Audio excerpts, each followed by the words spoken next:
ಆಕಾಶವಾಣಿ ಧಾರವಾಡ. ಪದವಿ ಪೂರ್ವ ಶಿಕ್ಷಣ ಇಲಾಖೆ, ರಾಷ್ಟ್ರೀಯ ಸೇವಾ ಯೋಜನೆ ಕೋಶ, ಶಾಲಾ ಶಿಕ್ಷಣ ಇಲಾಖೆ ಹಾಗೂ ಧಾರವಾಡ ಸರ್ಕಾರಿ ಪದವಿ ಪೂರ್ವ ಕಾಲೇಜಿನ ಸಂಯುಕ್ತ ಆಶ್ರಯದಲ್ಲಿ ಧಾರವಾಡ ಕೃಷಿ ತರಬೇತಿ ಕೇಂದ್ರದಲ್ಲಿ 7 ದಿನಗಳ ಕಾಲ ಹಮ್ಮಿಕೊಂಡಿದ್ದ ಬೆಳಗಾವಿ ವಿಭಾಗ ಮಟ್ಟದ ಎನ್ಎಸ್ಎಸ್ ಬಾಲಕ ಮತ್ತು ಬಾಲಕಿಯರ ನಾಯಕತ್ವ ಶಿಬಿರ ಕುರಿತು ಬಾನುಲಿ ವರದಿ. ಆತ್ಮೀಯ ಶ್ರೋತೃ ಬಾಂಧವರೇ, ಧಾರವಾಡ ಆಕಾಶವಾಣಿ ಕೇಂದ್ರದಿಂದ ಸರ್ಕಾರಿ ಪದವಿ ಪೂರ್ವ ಕಾಲೇಜು ಇವರ ಸಂಯುಕ್ತ ಆಶ್ರಯದಲ್ಲಿ ನಮ್ಮ ಭಾರತಕ್ಕಾಗಿ ನಮ್ಮ ಯುವಜನತೆ ಹೆಣ್ಣು ಭ್ರೂಣ ಹತ್ಯೆ ನಿಲ್ಲಿಸಿ ಲಿಂಗ ಸಮಾನತೆ ಸಾಧಿಸಿ ಎಂಬ ಧ್ಯೇಯದಡಿ ಜಿಲ್ಲಾ ಕೃಷಿ ತರಬೇತಿ ಕೇಂದ್ರ ಧಾರವಾಡದಲ್ಲಿ ಹಮ್ಮಿಕೊಂಡ ಬೆಳಗಾವಿ ವಿಭಾಗ ಮಟ್ಟದ ಎನ್ಎಸ್ಎಸ್ ಬಾಲಕ ಬಾಲಕಿಯರ ನಾಯಕತ್ವ ತರಬೇತಿ ಶಿಬಿರದ ಕುರಿತು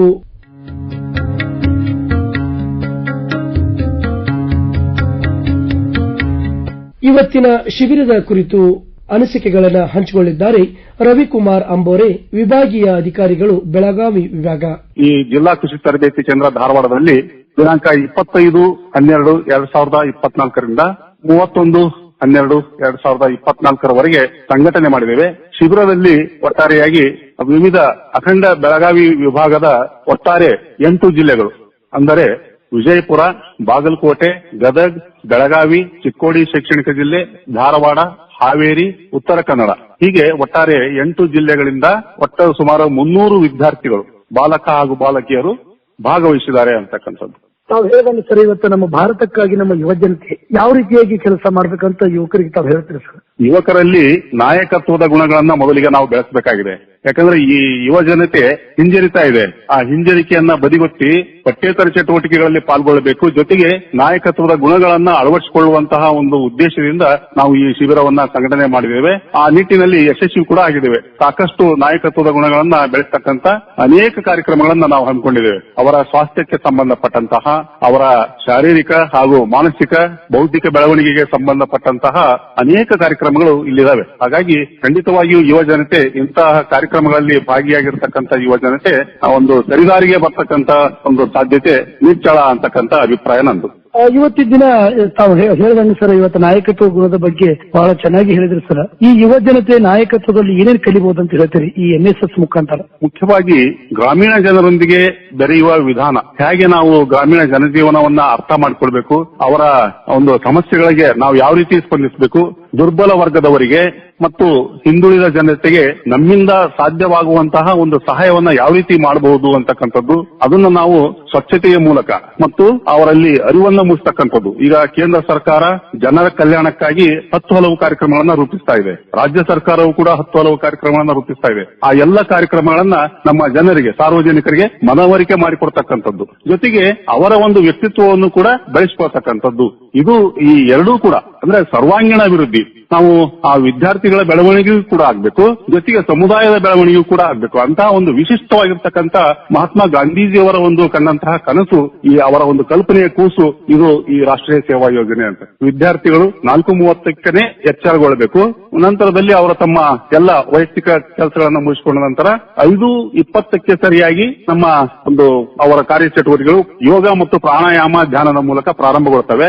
ತರುವಾಯ ಅವರು ಧ್ವಜಾರೋಹಣ, ಎನ್ಎಸ್ಎಸ್ ಧ್ವಜಾರೋಹಣ ಮಾಡತಕ್ಕಂತ ಕ್ರಿಯೆ ಇರುತ್ತೆ. ಧ್ವಜಾರೋಹಣದ ತರುವಾಯ ನಮ್ಮ ಈ ಉಪಹಾರದ ನಂತರ ಶ್ರಮದಾನದ ಚಟುವಟಿಕೆಗಳನ್ನ ನಾವು ಸಂಘಟನೆ ಮಾಡಿದ್ದೇವೆ. ಶ್ರಮದಾನವನ್ನ ನಾವು ನಡೆಸಿದ ನಂತರ 11 ಗಂಟೆಯಿಂದ 1 ಗಂಟೆ ಅಥವಾ 12:30 ಅವರಿಗೆ ನಾವು ವಿವಿಧ ಚಟುವಟಿಕೆಗಳನ್ನ, ಉದಾಹರಣೆಗೆ ಕ್ರೀಡೆ ಆಗಿರ್ಬೋದು, ಅವರಲ್ಲಿ ಒಂದು ವ್ಯಕ್ತಿತ್ವ ವಿಕಸನಕ್ಕೆ ಪೂರಕವಾಗಿರತಕ್ಕಂತ ಚಟುವಟಿಕೆಗಳು, ಈಗ ಏಕಪಾತ್ರಾಭಿನಯ, ಜೊತೆಗೆ ಸ್ಟಿಕ್ ಅಂಡ್ ಸ್ಪೀಕ್, ಆಶುಭಾಷಣ ಸ್ಪರ್ಧೆ ಅಂತ ಹೇಳ್ತೀವಿ, ಅದು ಪ್ರಬಂಧ ಸ್ಪರ್ಧೆ, ಮತ್ತೆ ನಾವು ಮಾತನಾಡುವ ಕಲೆ ಹೇಗೆ, ಭಾಷಣ ಮಾಡತಕ್ಕಂತ ಕಲೆ ಏನು, ಯಾವ ರೀತಿ ನಾವು ಮಾತನಾಡಬೇಕು, ಮತ್ತೆ ಪರೀಕ್ಷೆಗಳಲ್ಲಿ ಯಶಸ್ಸನ್ನು ಸಾಧಿಸುವುದು ಹೇಗೆ, ಇವೇ ಮುಂತಾದ ವಿಚಾರಗಳ ಬಗ್ಗೆ ಚರ್ಚೆ ಮಾಡ್ತೀವಿ. ಚರ್ಚಾ ಸ್ಪರ್ಧೆಯನ್ನ ಏರ್ಪಡಿಸ್ತೇವೆ. ಮತ್ತೆ ಅವರಲ್ಲಿ ತಿಳಿಸಿಕೊಡ್ತಕ್ಕಂಥ, ಈಗ ನಿಲ್ಲುವ ಶೈಲಿ ಹೇಗೆ, ಭಾಷಣ ಮಾಡುವಾಗ ನಾವು ಮೊದಲು ನಿಲ್ಲೋದು ಹೇಗೆ, ಕೂಡಿಕೊಳ್ಳುವುದು ಹೇಗೆ, ನಾವು ಸಾರ್ವಜನಿಕರೊಂದಿಗೆ ಮಾತನಾಡುವುದು ಹೇಗೆ, ಈ ಎಲ್ಲ ಒಂದು ಹಾವಭಾವಗಳನ್ನ, ಶೈಲಿಗಳನ್ನ ನಾವು ಅವರಿಗೆ ಕಲಿಸಿಕೊಡ್ತಕ್ಕಂತ ಒಂದು ಇದನ್ನ ಹಮ್ಮಿಕೊಂಡಿದ್ದೇವೆ. ತರುವಾಯ ಭೋಜನ ವಿರಾಮ ಒಂದು ಇದನ್ನ ಮಾಡ್ತೇವೆ. ಭೋಜನ ವಿರಾಮದ ನಂತರ ಮತ್ತೆ 3 ಗಂಟೆಯಿಂದ 5 ಗಂಟೆಯವರೆಗೆ ವಿವಿಧ ವಿಷಯಗಳ ತಜ್ಞರುಗಳನ್ನ ಕರೆಸಿ ಅವರಿಂದ ಉಪನ್ಯಾಸ ಕಾರ್ಯಕ್ರಮವನ್ನ ಏರ್ಪಡಿಸಿ ನಾವು ಅವರಲ್ಲಿ ಸ್ಪರ್ಧಾತ್ಮಕ ಮನೋಭಾವನೆಯನ್ನ ತುಂಬಲಿಕ್ಕೆ ಮತ್ತೆ ಬೇರೆ ಬೇರೆ ಒಂದು ವಿಷಯಗಳನ್ನ ತಿಳಿಸಿಕೊಡ್ತಕ್ಕಂಥದ್ದು. ಅವರಲ್ಲಿ ಮೊದಲು ಇವರು ನಾವು ಯಾಕೆ ಇಲ್ಲಿ ಶಿಬಿರವನ್ನ ಸಂಘಟನೆ ಮಾಡಿದ್ವಿ ಅಂದ್ರೆ ಅವರು ನಾಯಕರಾಗಿ ಬೆಳಿಬೇಕು, ಮತ್ತೆ ತಮ್ಮ ತಮ್ಮ ಕಾಲೇಜುಗಳಿಗೆ ಹೋಗಿ ತಮ್ಮ ಜೊತೆಗೆ ಇರತಕ್ಕಂತ 100 ವಿದ್ಯಾರ್ಥಿಗಳು 500 ವಿದ್ಯಾರ್ಥಿಗಳು ಆ ಎಲ್ಲ ವಿದ್ಯಾರ್ಥಿಗಳಿಗೂ ಕೂಡ ಈ ನಾಯಕತ್ವದ ಗುಣಗಳನ್ನ ಕಲಿಸಿಕೊಡಬೇಕು ಅಂತಕ್ಕಂಥ ಒಂದು ಧ್ಯೇಯೋದ್ದೇಶ. ಅವರು ಆ ವಿದ್ಯಾರ್ಥಿಗಳ ಪ್ರತಿನಿಧಿಯಾಗಿ ಇಲ್ಲಿ ಬಂದು ಭಾಗವಹಿಸಿದ್ದಾರೆ. ಅವರನ್ನ ಸಂಪೂರ್ಣವಾಗಿ ತಯಾರು ಮಾಡ್ತಕ್ಕಂಥದ್ದು. ಇಲ್ಲಿ ನಾವು 5 ಗಂಟೆಗೆ ಮತ್ತೆ ವಿರಾಮವನ್ನು ಕೊಟ್ಟ ನಂತರ ಮತ್ತೆ 6:30 ನಂತರ ಅವರಿಗೆ ಸಾಂಸ್ಕೃತಿಕ ಕಾರ್ಯಕ್ರಮಗಳನ್ನ ಅವರ ಪ್ರತಿಭೆಯನ್ನ ಹೊರಹಾಕ್ಲಿಕ್ಕೆ ಯಾವ ರೀತಿ ನಾವು ಅವರಿಗೆ ಅವಕಾಶ ಮಾಡಿಕೊಟ್ಟಿವಿ, ವೇದಿಕೆಯನ್ನ ಒದಗಿಸಿಕೊಟ್ಟಿದ್ದೇವೆ. ಇಲ್ಲಿ ಉದಾಹರಣೆಗೆ ಕಾರ್ಯಕ್ರಮವನ್ನ ಸಂಘಟನೆ ಮಾಡೋರು ವಿದ್ಯಾರ್ಥಿಗಳೇ, ಸ್ವಾಗತ ಮಾಡಿಕೊಳ್ಳೋರು ವಿದ್ಯಾರ್ಥಿಗಳೇ, ವಂದನಾರ್ಪಣೆಯನ್ನು ಮಾಡ್ತಕ್ಕಂಥವ್ರು ವಿದ್ಯಾರ್ಥಿಗಳೇ, ನಿರೂಪಣೆಯನ್ನ ಮಾಡ್ತಕ್ಕಂಥವ್ರು ವಿದ್ಯಾರ್ಥಿಗಳೇ. ಹೀಗೆ ಅವರಲ್ಲಿ ಒಂದು ಭಯ, ಈ ಸ್ಟೇಜ್ ಒಂದೇನು ಕರೇಜ್ ಬೇಕಾಗ್ತದೆ, ಆ ಸ್ಟೇಜ್ ಕರೇಜ್ ಅನ್ನ ನಾವು ಕಲಿಸಿಕೊಡ್ತಕ್ಕಂಥ ಕೆಲಸ ಇಲ್ಲಿ ಆಗ್ತದೆ. ವಯನಾಡಿನಲ್ಲಿ ನಡೆದಿರ್ತಕ್ಕಂಥ ಭೂಕುಸಿತದಂತ ಸಂದರ್ಭದಲ್ಲಿ ಮನೆಗಳನ್ನ ಕಟ್ಟಿಕೊಡ್ತಕ್ಕಂಥ ಕೆಲಸವನ್ನ ನಮ್ಮ ರಾಷ್ಟ್ರೀಯ ಸೇವಾ ಯೋಜನೆ ಘಟಕಗಳು ಮಾಡಿದಾವೆ. ಅಂತ ಪ್ರಕೃತಿ ನೆರೆಹಾವಳಿ ಬಂದಾಗ, ಈ ಉತ್ತರ ಕರ್ನಾಟಕದ ಸಂದರ್ಭದಲ್ಲಿ ನೆರೆಹಾವಳಿ ಬಂದಾಗಲೂ ಕೂಡ ನಮ್ಮ ರಾಷ್ಟ್ರೀಯ ಸೇವಾ ಯೋಜನಾ ಘಟಕಗಳು ಅತ್ಯಂತ ಮಹತ್ವದ ಪಾತ್ರವನ್ನು ನಿರ್ವಹಿಸಿ ಅಲ್ಲಿ ಸಂಕಷ್ಟಕ್ಕೆ ಒಳಗಾಗಿರ್ತಕ್ಕಂಥ ಜನರಿಗೆ ತಮ್ಮಿಂದ ಆಗಿರ್ತಕ್ಕಂಥ ಸಹಾಯವನ್ನ ಸಾರ್ವಜನಿಕರಿಂದ ಸಂಗ್ರಹ ಮಾಡೋದು ಅಥವಾ ತಾವು ಅವರ ನೆರವಿಗೆ ಹೋಗ್ತಕ್ಕಂಥದ್ದು, ಇಂತಹ ಒಂದು ಸಮಾಜೋಪಯೋಗಿ ಚಟುವಟಿಕೆಯಲ್ಲಿ ರಾಷ್ಟ್ರೀಯ ಸೇವಾ ಯೋಜನೆ ತೊಡಗಿಕೊಂಡಿದೆ. ಅದು ನಮ್ಮ ಹೆಮ್ಮೆಯ ವಿಷಯ. ನಾವು ಅದರಲ್ಲಿ ಒಬ್ಬ ಸ್ವಯಂ ಸೇವಕರಾಗಿ, ಒಬ್ಬ ಅಧಿಕಾರಿಗಳಾಗಿ ಕೆಲಸ ಮಾಡ್ತಾ ಇರತಕ್ಕಂಥದ್ದೇ ನಮ್ಮ ಪೂರ್ವ ಜನ್ಮದ ಪುಣ್ಯ ಅಂತೇಳಿ ನಾನು ಹೇಳಲಿಕ್ಕೆ ಬರ್ತೇನೆ. ಈಗ ಮತ್ತೋರ್ವ ಅಧಿಕಾರಿಗಳ ಅನಿಸಿಕೆ. ನಾನು ಅನಸೂಯ ವೀರಭದ್ರಯ್ಯ ಹಿರೇಮಠ ಅಂತ. ನಾನು ಸರ್ಕಾರಿ ಸರಸ್ವತಿ ಬಾಲಕಿಯರ ಪದವಿ ಪೂರ್ವ ಕಾಲೇಜು ಶಾಪೂರ್ ಬೆಳಗಾವಿಯಿಂದ ರಾಷ್ಟ್ರೀಯ ಸೇವಾ ಯೋಜನೆಯ ಕಾರ್ಯಕ್ರಮಾಧಿಕಾರಿಯಾಗಿ ಇಲ್ಲಿ ನಾನು ನಿಯೋಜನೆ ಆಗಿ ಈ 7 ದಿನಗಳ ಶಿಬಿರಕ್ಕೆ ಹಾಜರಾಗಿದ್ದೇನೆ. ತುಂಬಾ ಸಂತೋಷ ಮೇಡಮ್. ಇವತ್ತ ತಪ್ಪಿಲ ತೂಗುವಂತ ಕೈ ಜಗತ್ತ ನಾಳಬಂದು ಎಂಬುವ ನಾಣ್ಣುಡಿಯಂತೆ ಇವತ್ತಿನ ದಿವಸ ತಾವು ಇವತ್ತ ನಮ್ಮ ಬೆಳಗಾವಿ ವಿಭಾಗದಲ್ಲಿ ನಡೆದಕ್ಕಂತ NSS ಬಾಲಕ ಮತ್ತು ಬಾಲಕಿಯರ ನಾಯಕತ್ವ ತರಬೇತಿಗೆ ನಮ್ಮ ಧಾರವಾಡಕ್ಕೆ ಆಗಮಿಸಿದಿರಿ. ಇವತ್ತ ಗ್ರಾಮೀಣ ಮಹಿಳೆಯರಿಗೆ ಈ ಒಂದು ಯುವ ಚೈತನ್ಯವನ್ನು ತುಂಬುವಲ್ಲಿ, ಅಂದ್ರೆ ಇವತ್ತ ಹೆಣ್ಣು ಭ್ರೂಣತೆ ಆಗಿರ್ಬೋದು, ಲಿಂಗ ಸಮಾನತೆ ಕಂಡುಕೊಳ್ಳುವಲ್ಲಿ ನಾವೇನು ಅನಿಸಿಕೆಯನ್ನು ವ್ಯಕ್ತಪಡಿಸ್ತೀರಿ? ನಮಗೆಲ್ಲರಿಗೂ ಗೊತ್ತಿರುವ ಹಾಗೆ ತೊಟ್ಟಿಲು ತೂಗುವ ಕೈ ಜಗತ್ತನ್ನೇ ಆಳಬಲ್ಲದು ಅನ್ನುವಂತೆ ಈಗಿನ ನಮ್ಮ ಭಾರತ ಗ್ರಾಮೀಣ ಪ್ರದೇಶಗಳಿಂದ ಕೂಡಿದಂತಹ ದೇಶ. ಗ್ರಾಮೀಣ ಪ್ರದೇಶ ಉದ್ಧಾರವಾದರೆ ದೇಶಗಳ ಉದ್ಧಾರವಾಗ್ತೈತಿ. ಅದರಿಂದ ನಮ್ಮಲ್ಲಿ ಈ ನಾಯಕತ್ವ ಶಿಬಿರದಲ್ಲಿ ಸಮಾನವಾಗಿ ಮಹಿಳೆ ಮತ್ತು ಪುರುಷರ ಇಬ್ಬರಿಗೂ ಸಮಾನ ಅವಕಾಶವನ್ನ ನೀಡುವ ಸಲುವಾಗಿ ನಾವು ಬಾಲಕಿ ಮಾಡಿದ್ದೇವೆ.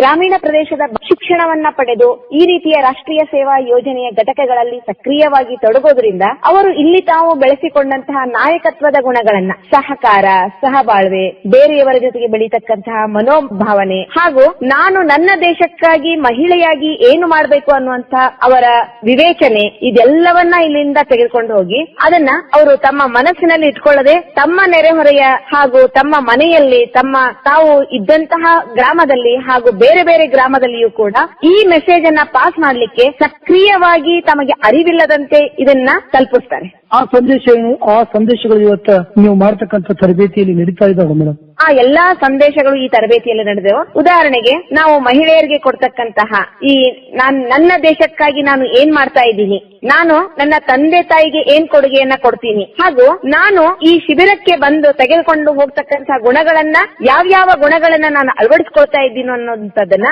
ಅವರು ತಮಗೆ ಅರಿವಿಲ್ಲದಂತೆ ಆ ಗುಣಗಳನ್ನ ಈ ಶಿಬಿರದ ಮೂಲಕ ಅವರು ಮೈಗೂಡಿಸಿಕೊಳ್ತಾ ಇದ್ದಾರೆ. ಇವತ್ತು 7 ದಿನದ ತರಬೇತಿಯಲ್ಲಿ ಬಹಳಷ್ಟು ಜನ ಮಹಿಳೆಯರೇ ಇದ್ದಾರೆ, ಯುವತಿಯರೇ ಇದ್ದಾರೆ. ಇವತ್ತಿನ ಶಿಬಿರದಲ್ಲಿ ಅವರಿಗೆ ಪ್ರಮುಖವಾಗಿ ಅವರಿಗಷ್ಟೇನೆ ತಾವೊಬ್ಬರು ಮಹಿಳೆಯರಾಗಿ ಯಾವ್ಯಾವ ವಿಷಯಗಳ ಬಗ್ಗೆ ಕುಲಂಕುಷವಾಗಿರ್ತಕ್ಕಂಥ ಮಾಹಿತಿಯನ್ನ ಅವರ ನಿಮ್ಮ ನಡುವೆ ಹಂಚಿಕೊಂಡ್ರಿ? ನಾವು ವಿಶೇಷವಾಗಿ ಮಹಿಳೆಯಾಗಿ ನಾನು ಹೇಳ್ತಕ್ಕಂಥದ್ದೇನು ಅಂತಂದ್ರ, ಮಹಿಳೆ ಮುಂದೆ ಒಂದು ಕುಟುಂಬವನ್ನ ಮಾತ್ರ ಅಲ್ಲ, ಇಡೀ ಸಮಾಜವನ್ನ ಹೇಗೆ ನಿರ್ಮಾಣ ಮಾಡಬಲ್ಲಳು ಅನ್ನುವಂಥದ್ದನ್ನ ನಾವು ಅವರಿಗೆ ತಿಳಿಸ್ಕೊಟ್ಟಿವಿ. ಅದರಲ್ಲಿ ವಿಶೇಷವಾಗಿ ನಾನು ಹೇಳ್ಬೋದು, ಮಹಿಳಾ ಆರೋಗ್ಯದ ಬಗ್ಗೆ ಅವರಿಗೆ ಸೂಕ್ಷ್ಮವಾಗಿ ಹೇಳ್ಕೊಟ್ಟಿದ್ದೀವಿ. ಆ ಮಹಿಳಾ ಆರೋಗ್ಯದಿಂದ ಅವರು ಕಲಿತಂತಹ ಕೆಲವೊಂದು ನೈರ್ಮಲ್ಯಕ್ಕೆ ಸಂಬಂಧಪಟ್ಟಂತವು, ಕೆಲವೊಂದು ಆರೋಗ್ಯಕ್ಕೆ ಸಂಬಂಧಪಟ್ಟಂತಹ ಅಂಶಗಳನ್ನ ಅವರು ತಮ್ಮ ನೆರೆಹೊರೆ, ತಮ್ಮ ಸಮಾಜದಲ್ಲಿ ತಮ್ಮ ಮಹಿಳಾ ಗೆಳತಿಯರೊಂದಿಗೆ ಹಂಚಿಕೊಳ್ತಾರೆ.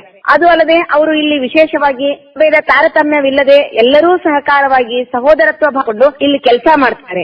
ಆ ನಮ್ಮ ಭವಿಷ್ಯದ ಜೀವನದಲ್ಲಿ ನಮ್ಮ ದೇಶದಲ್ಲಿ ಕೆಲವೊಂದು ಪಿಡುಗುಗಳು ಇನ್ನೂ ಕೂಡ ಅದಾವು. ಅವುಗಳನ್ನ ನಾವು ಪಿಡುಗು ಅಂತ ಯಾಕೆ ಕರಿತೀವಿ ಅಂತಂದ್ರ, ನಮ್ಮ ದೇಶದ ಆರ್ಥಿಕ ಅಭಿವೃದ್ಧಿಗೆ ಮಾತ್ರವಲ್ಲದೆ ಸಾಮಾಜಿಕ ಅಭಿವೃದ್ಧಿಗೂ ಕೂಡ ಕುಂಠಿತವಾದಂತಹ ಅಂಶಗಳದಾವು. ಬಾಲ್ಯ ವಿವಾಹ, ವಿಧವಾ ವಿವಾಹ, ಲಿಂಗ ತಾರತಮ್ಯ, ಭ್ರೂಣ ಹತ್ಯೆ, ಇಂಥವುಗಳನ್ನ ಹೇಗೆ ನಿವಾರಣೆ ಮಾಡಬಹುದು, ತಾವು ಅದರಲ್ಲಿ ಸಕ್ರಿಯವಾಗಿ ಭಾಗವಹಿಸಿ ತಮ್ಮಲ್ಲಿಯೂ ಅಳವಡಿಸಿಕೊಂಡು ಬೇರೆಯವರಿಗೂ ಕೂಡ ಮಾರ್ಗದರ್ಶನ ಮಾಡುವಂತಹ ನಾಯಕತ್ವದ ಗುಣಗಳನ್ನ ನಮ್ಮ ವಿದ್ಯಾರ್ಥಿನಿಯರು ಅಳವಡಿಸಿಕೊಂಡಿದ್ದಾರೆ.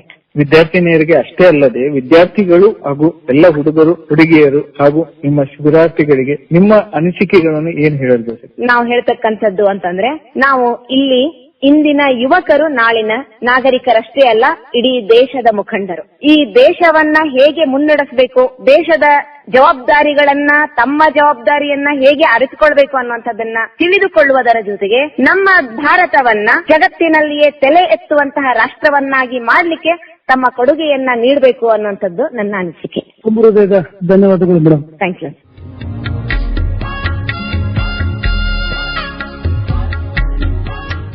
MS ಮುಲ್ಲಾ ಅಂತ ನಾನು ಮಾಜಿ ಸೈನಿಕರು ಸರ್ಕಾರಿ ಪದವಿ ಪೂರ್ವ ಕಾಲೇಜಿನಲ್ಲಿ ಸೇವೆಯನ್ನು ಸಲ್ಲಿಸಿದ ರಾಜ್ಯ ಸರ್ಕಾರ ಉಪನಿರ್ದೇಶಕನಾಗಿ ಸೇವೆಯನ್ನು ಸಲ್ಲಿಸುತ್ತಿದ್ದೇನೆ.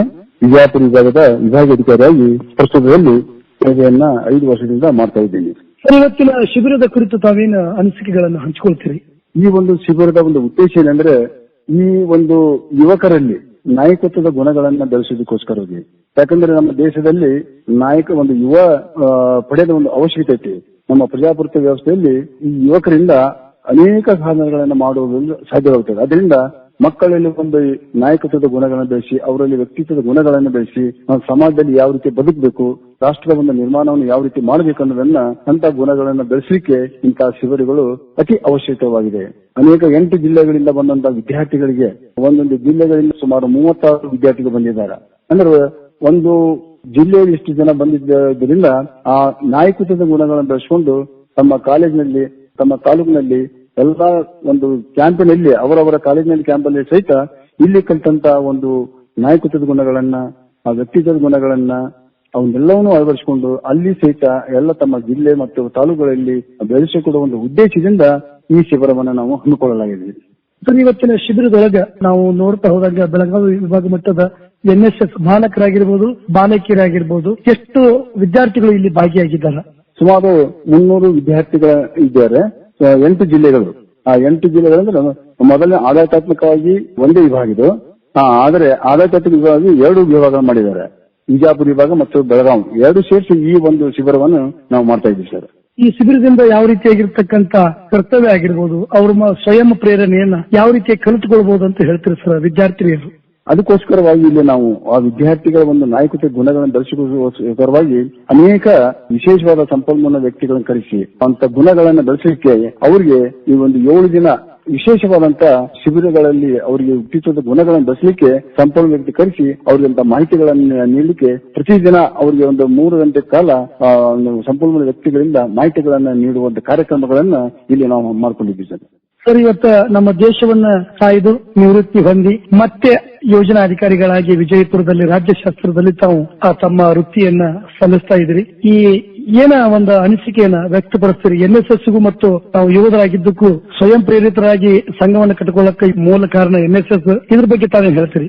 ನಾನು ದೇಶ ಸೇವೆ ಮಾಡುವಲ್ಲಿ ಸುಮಾರು 18 ವರ್ಷ ಸೇವೆಯನ್ನು ಮಾಡಿದ್ದೀನಿ. ನಾನು ಕಾರ್ಗಿಲ್ನಲ್ಲಿ ಅಲ್ಲಿಂದ ಜುಲೈ 27ರಲ್ಲಿ ಜುಲೈ 1997ರಲ್ಲಿ ಕಾರ್ಗಿಲ್ ಯುದ್ಧ ಮುಗಿತು. ತದನಂತರ ಆಗಸ್ಟ್ 30ಕ್ಕೆ ಅಲ್ಲಿಂದ ನಾನು ನಿವೃತ್ತಿ ಹೊಂದ ಬಂದ ನಂತರ ಈ ಒಂದು ನಾಯಕತ್ವ ಗುಣಗಳಲ್ಲಿ ಅಥವಾ ವೇದಿಕೆ ಮೇಲೆ ಮಾತಾಡೋಲ್ಲಿ ಇಂಥ ಗುಣಗಳು ಯಾವುದೇ ನಮಗೆ ಇದ್ದಿದ್ದಿಲ್ಲ. ಅಲ್ಲಿ ಕೇವಲ ನಾವು ಬಂದು ಕಿಡಿ ಕೆಲಸ ಮಾಡುವಂತ ಮಾತ್ರ ಅಂತ ಕೆಲಸಗಳನ್ನ ನಾವು ಕಲಿತಿದ್ವಿ. ಆದ್ರೆ ಅಲ್ಲಿಂದ ನಿವೃತ್ತಿ ನಾವು ಅಲ್ಲಿ ಸೇನೆಯಲ್ಲಿ ಸೇರಿದಾಗ ಕೇವಲ ನಮ್ಮ ಕ್ವಾಲಿಫಿಕೇಶನ್ 10th ಇತ್ತು.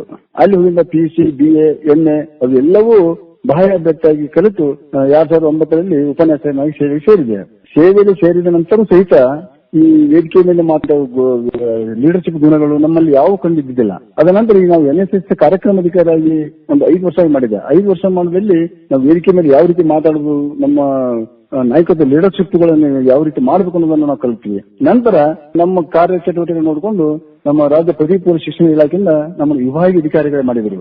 ಅಂದ್ರೆ ನನ್ನ ಅಧೀನದಲ್ಲಿ 3 ಜಿಲ್ಲೆಗಳು ಬರ್ತವೆ, ಬಾಗಲಕೋಟೆ, ಬಿಜಾಪುರ ಮತ್ತು ಗದಗ. ಈ 3 ಜಿಲ್ಲೆಗಳ ಉಸ್ತುವಾರಿ ನೋಡ್ಕೊಳ್ಳಿಕ್ಕೆ ನಾನಿದ್ದೇನೆ. ಇದರಿಂದ ಏನಾಯ್ತು, NSS ಇಂದ ನಮಗೆ ಒಂದು ವ್ಯಕ್ತಿತ್ವದ ಗುಣಗಳು, ನಾಯಕತ್ವದ ಗುಣಗಳು, ವೇದಿಕೆ ಮೇಲೆ ಮಾತಾಡುವಂತ ಗುಣಗಳು ಈ NSS ಇಂದ ನಾನು ಕಲಿತುಕೊಂಡಿದ್ದೀನಿ. ನಾಯಕತ್ವದ ಗುಣಗಳು ನಮ್ಮಲ್ಲಿ ಬರ್ಬೇಕಂದ್ರೆ ಒಬ್ಬ ವಿದ್ಯಾರ್ಥಿ ಹೆಂಗಿರ್ಬೇಕಂತೀರಿ? ನಾಯಕತ್ವದ ಗುಣಗಳು ಬಂದ್ರೆ ಅವನಲ್ಲಿ ಎಲ್ಲಾ ವಿದ್ಯಾರ್ಥಿಗಳಲ್ಲಿ ಒಂದು ಪ್ರತಿಭೆ ಇರ್ತೈತಿ. ಆ ಪ್ರತಿಭೆಗಳನ್ನ ಹೊರಗೆ ಹಾಕುವ ಕೆಲಸಗಳನ್ನ ಈ NSS ಮಾಡ್ತೈತಿ. ಯಾಕಂದ್ರೆ ಅವ್ರಿಗೆ ಒಂದು ಕಾಲೇಜಿನಲ್ಲಿ ಇರ್ಬೇಕಂದ್ರೆ ಸುಮಾರು ವಿದ್ಯಾರ್ಥಿಗಳು ಇರ್ತಾರೆ, ಆದ್ರೆ ಅವರಲ್ಲಿರ್ತಕ್ಕಂಥ ಒಂದು ಪ್ರತಿಭೆಯನ್ನು ಹಾಕ್ಲಿಕ್ಕೆ ಅವಕಾಶ ಇರಂಗಿಲ್ಲ. ಇಂಥ ಒಂದು ಶಿಬಿರಗಳಲ್ಲಿ ಈ ಒಂದು ಕಾಲೇಜ್ 2 ವಿದ್ಯಾರ್ಥಿಗಳು ಬಂದಿದ್ದಾರೆ ಇಲ್ಲಿ, ಅವ್ರಿಗೆ ನಮ್ಮ ಶಿಬಿರದಿಂದ ಎಲ್ಲಾ ವಿದ್ಯಾರ್ಥಿಗಳು ಸಹಿತ ಅವರಲ್ಲಿರ್ತಕ್ಕಂಥ ಪ್ರತಿಭೆಯನ್ನು ತೋರಿಸ್ಕೊಳ್ಳಿಕ್ಕೆ ನಮ್ಮ ವೇದಿಕೆ ಯಾವತ್ತೂ ಅವರಿಗೆ ಕೊಡ್ತಾ ಇರ್ತೀವಿ. ಅದರಿಂದ ಏನಾಯ್ತು ಅಂತಂದ್ರೆ ಅವರಲ್ಲಿರ್ತಕ್ಕಂಥ ಪ್ರತಿಭೆಗಳನ್ನ ತೋರಿಸಲಿಕ್ಕೆ ಇಂಥ ನಾಯಕತ್ವದ ಶಿಬಿರಗಳು ಅವರಿಗೆ ಸಹಾಯ ಆಗ್ತದೆ ಅಂತ ಹೇಳ್ಬೋದು.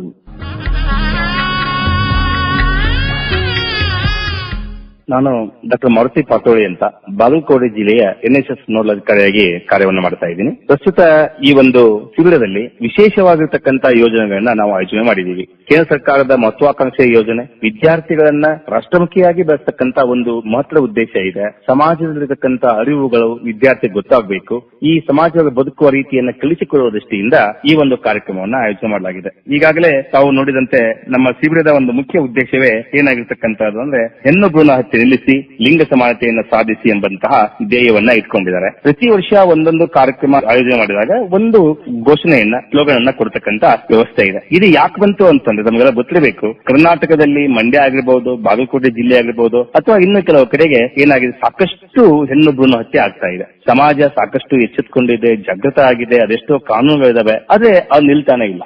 ಅದಕ್ಕೆ ಬೆಳೆಯುವ ಸಿರಿ ಮೊಳಕೆಯಲ್ಲಿ ಕಾಣು ಎಂಬಂತ ದೃಷ್ಟಿಯಿಂದ ಇವತ್ತಿನ ನಮ್ಮ ಯುವ ಪೀಳಿಗೆಗೆ ಇವರು ಇನ್ನು PUC 18 ವರ್ಷಗಳಿರ್ತಕ್ಕಂಥ ವಿದ್ಯಾರ್ಥಿಗಳು, ಸೊ ಮುಂದೆ ತಮ್ಮ ವೈವಾಹಿಕ ಜೀವನಕ್ಕೆ ಕಳೆದಿರ್ತಕ್ಕಂಥ ವ್ಯಕ್ತಿಗಳಾಗ್ತಕ್ಕಂಥ ಸಂದರ್ಭದಲ್ಲಿ ಇದನ್ನ ತಡೆಗಟ್ಟುವಂತ ಮನೋಭಾವನೆಯನ್ನ ಈಗಿಂದಲೇ ಬೆಳೆಸಬೇಕು ಅಂತಕ್ಕಂಥ ಉದ್ದೇಶ ಇದೆ. ಆ ದೃಷ್ಟಿಯಿಂದ ಈ ಘೋಷಣೆಯನ್ನ ಮಾತ್ರ ಹೇಳ್ತಾ ಇಲ್ಲ, ಈ ವಿಷಯ ಕುರಿತಾಗಿ ಅವ್ರಿಗೆ ಉಪನ್ಯಾಸವನ್ನು ನೀಡ್ತಾ ಇದೆ, ಅವರಿಗೆ ನಾಟಕ ಮತ್ತು ಜಾಗೃತಿ ಮಾಡತಕ್ಕಂಥ ಕಾರ್ಯಕ್ರಮಗಳನ್ನು ಕೂಡ ಅವರಿಂದಲೇ ಮಾಡಿಸ್ತಕ್ಕಂಥ ಕಾರ್ಯಕ್ರಮ ಆಗ್ತಾ ಇದೆ. ಇಂತಹ ಒಂದು ಕಾರ್ಯಕ್ರಮಗಳಿಂದ ಸಾಧ್ಯವಾದಷ್ಟು ಮಟ್ಟಿಗೆ ಈ ಭ್ರೂಣ ಹತ್ಯೆಯನ್ನು ತಡೆಗಟ್ಟಬಹುದು.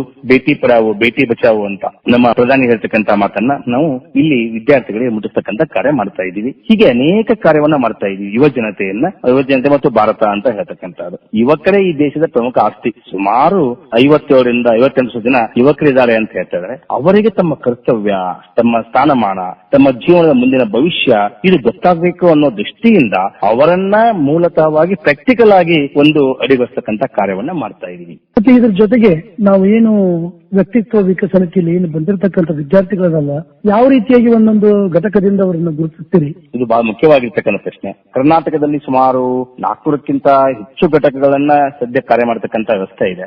ಈ ನಾಯಕತ್ವ ಶಿಬಿರ ಅಂತನ್ನುವಾಗ ಒಂದು ವಿಭಾಗ ಮಟ್ಟದಲ್ಲಿ, ಒಂದು ರಾಜ್ಯ ಮಟ್ಟದಲ್ಲಿ ಹಾಗೂ ರಾಷ್ಟ್ರ ಮಟ್ಟದಲ್ಲಿ ಕಾರ್ಯ ಮಾಡ್ತಕ್ಕಂಥದ್ದು. ಇಂತಹ ಕಾರ್ಯಕ್ರಮಕ್ಕೆ ಆಯೋಜನೆ ಮಾಡುವಾಗ ವ್ಯಕ್ತಿತ್ವ ವಿಕಸನ ಆಗ್ಬೇಕು ಅನ್ನುವಾಗ ಕಾಲೇಜಿನಲ್ಲಿ ಸಹಜವಾಗಿ ಆ ಘಟಕದಲ್ಲಿ 100 ವಿದ್ಯಾರ್ಥಿಗಳಿದ್ರೆ 50 ಜನರನ್ನ ಕ್ಯಾಂಪಿಗೆ ಕರ್ಕೊಂಡು ಹೋಗಿರ್ತಾ ಇದ್ದೀವಿ. ಅಲ್ಲಿ ವಿಶೇಷವಾಗಿ ಎಲ್ಲ ರೀತಿಯ ಒಂದು ವ್ಯಕ್ತಿತ್ವ.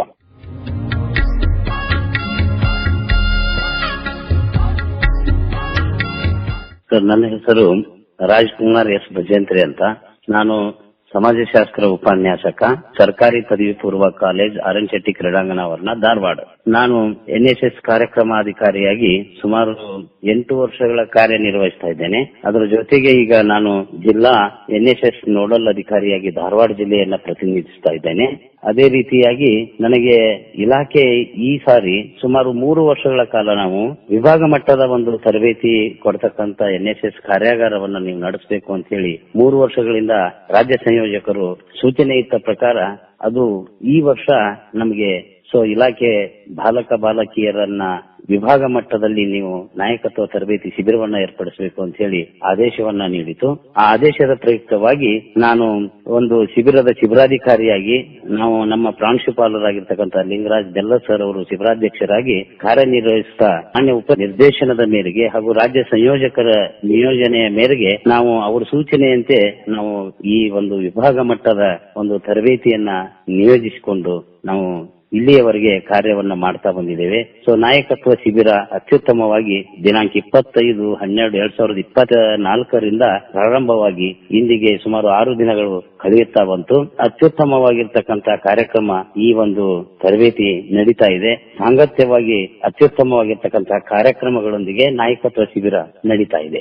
ಇವತ್ತಿನ ನಾಯಕತ್ವ ಶಿಬಿರದೊಳಗ ಯುವ ಜನತೆಗೆ ತಾವೇನ್ ಹೇಳಕ್ ಇಷ್ಟಪಡ್ತೀರಿ? ಸರ್, ನಾವು ಯುವ ಜನತೆಗೆ ಹೇಳೋದಂದ್ರೆ ಇಂದಿನ ಒಂದು ಯುಗ ನಮ್ಮ ಭಾರತ ರಾಷ್ಟ್ರ 145 ಕೋಟಿ ಜನಸಂಖ್ಯೆಯನ್ನು ಹೊಂದಿದ್ರು ಕೂಡ ಯುವ ಶಕ್ತಿಯ ಪಡೆ ಅತ್ಯುತ್ತಮವಾಗಿರ್ತಕ್ಕಂಥ ರೀತಿಯೊಳಗೆ ಹೆಚ್ಚು ಯುವ ಜನತೆ ಇದೆ. ಹಾಗಾಗಿ ಆ ಉದ್ದೇಶಕ್ಕೋಸ್ಕರವಾಗಿ ಯುವ ಜನತೆ ಹೆಚ್ಚಿರುವುದರಿಂದ ನಮ್ಮಲ್ಲಿ ಧಾರವಾಡಕ್ಕೆ ರಾಷ್ಟ್ರೀಯ ಯುವಜನೋತ್ಸವ ಕಾರ್ಯಕ್ರಮವನ್ನು ಕೂಡ ಈ ಹಿಂದೆ ನಾವು ಆಯೋಜಿಸಿದ್ದೇವೆ, ಸರ್ಕಾರ ಆಯೋಜಿಸಿತ್ತು. ಅದೇ ರೀತಿಗೆ ಆ ಒಂದು ಯುವಜನೋತ್ಸವದ ಕಾರ್ಯಕ್ರಮದ ನಿಮಿತ್ತವಾಗಿ ನಮ್ಮ ವಿಭಾಗೀಯ ಈ ನಾಯಕತ್ವ ತರಬೇತಿ ಶಿಬಿರ ಮುಂದೂಡಲಿಕ್ಕೆ ಅವಕಾಶವಾಗಿತ್ತು.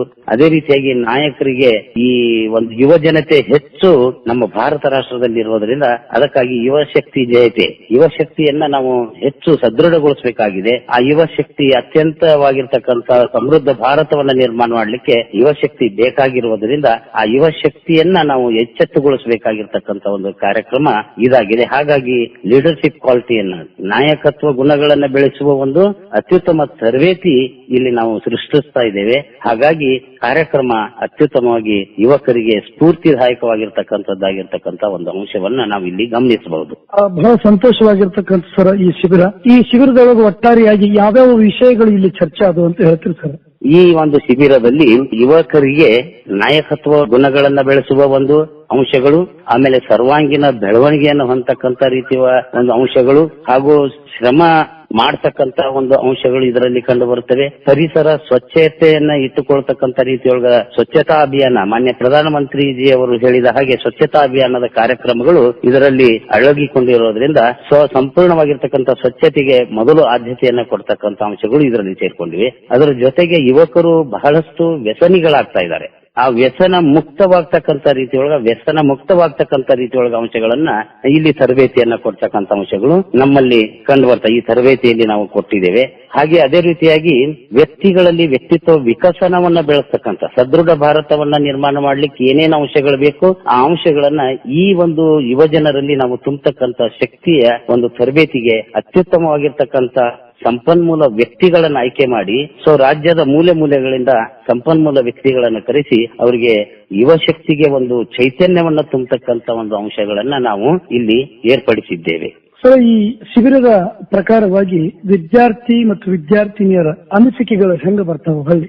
ಯಾವ ರೀತಿಯಾಗಿರ್ತಕ್ಕಂಥ ಸದೃಢವಾಗಿ 7 ದಿನಗಳಲ್ಲಿ ಅವರು ತಯಾರಾಗಿದ್ದಾರೆ ಸರ್? ಇದರಲ್ಲಿ ನೀವು ಎಲ್ಲ ವಿದ್ಯಾರ್ಥಿಗಳು ನೀವು ಸಂದರ್ಶನವನ್ನ ಕೈಕೊಂಡ್ರೆ ಅವರಿಂದ ಬರ್ತಕ್ಕಂತ ಪ್ರತ್ಯುತ್ತರ ಏನಿರ್ತದೋ ಅದೇ ನಮ್ಮ ನಾಯಕತ್ವ ತರಬೇತಿಯ ಒಂದು ಉದ್ದೇಶ ಮತ್ತು ಗುರಿಸಿದ್ದೇವೆ, ಸಾಧಿಸ್ತಾ ಇದ್ದೇವೆ ಅಂತಕ್ಕಂಥ ಅಂಶಗಳನ್ನ ನಾವು ಶಿಬಿರಾರ್ಥಿಗಳು ಆ ಪ್ರಶ್ನೆಗೆ ಉತ್ತರಗಳನ್ನ ಕಂಡುಕೊಳ್ಳುವುದು ಸೂಕ್ತ ಅಂತ ನನ್ನ ಅನಿಸಿಕೆಯಾಗಿದೆ ಸರ್. ಧನ್ಯವಾದಗಳು.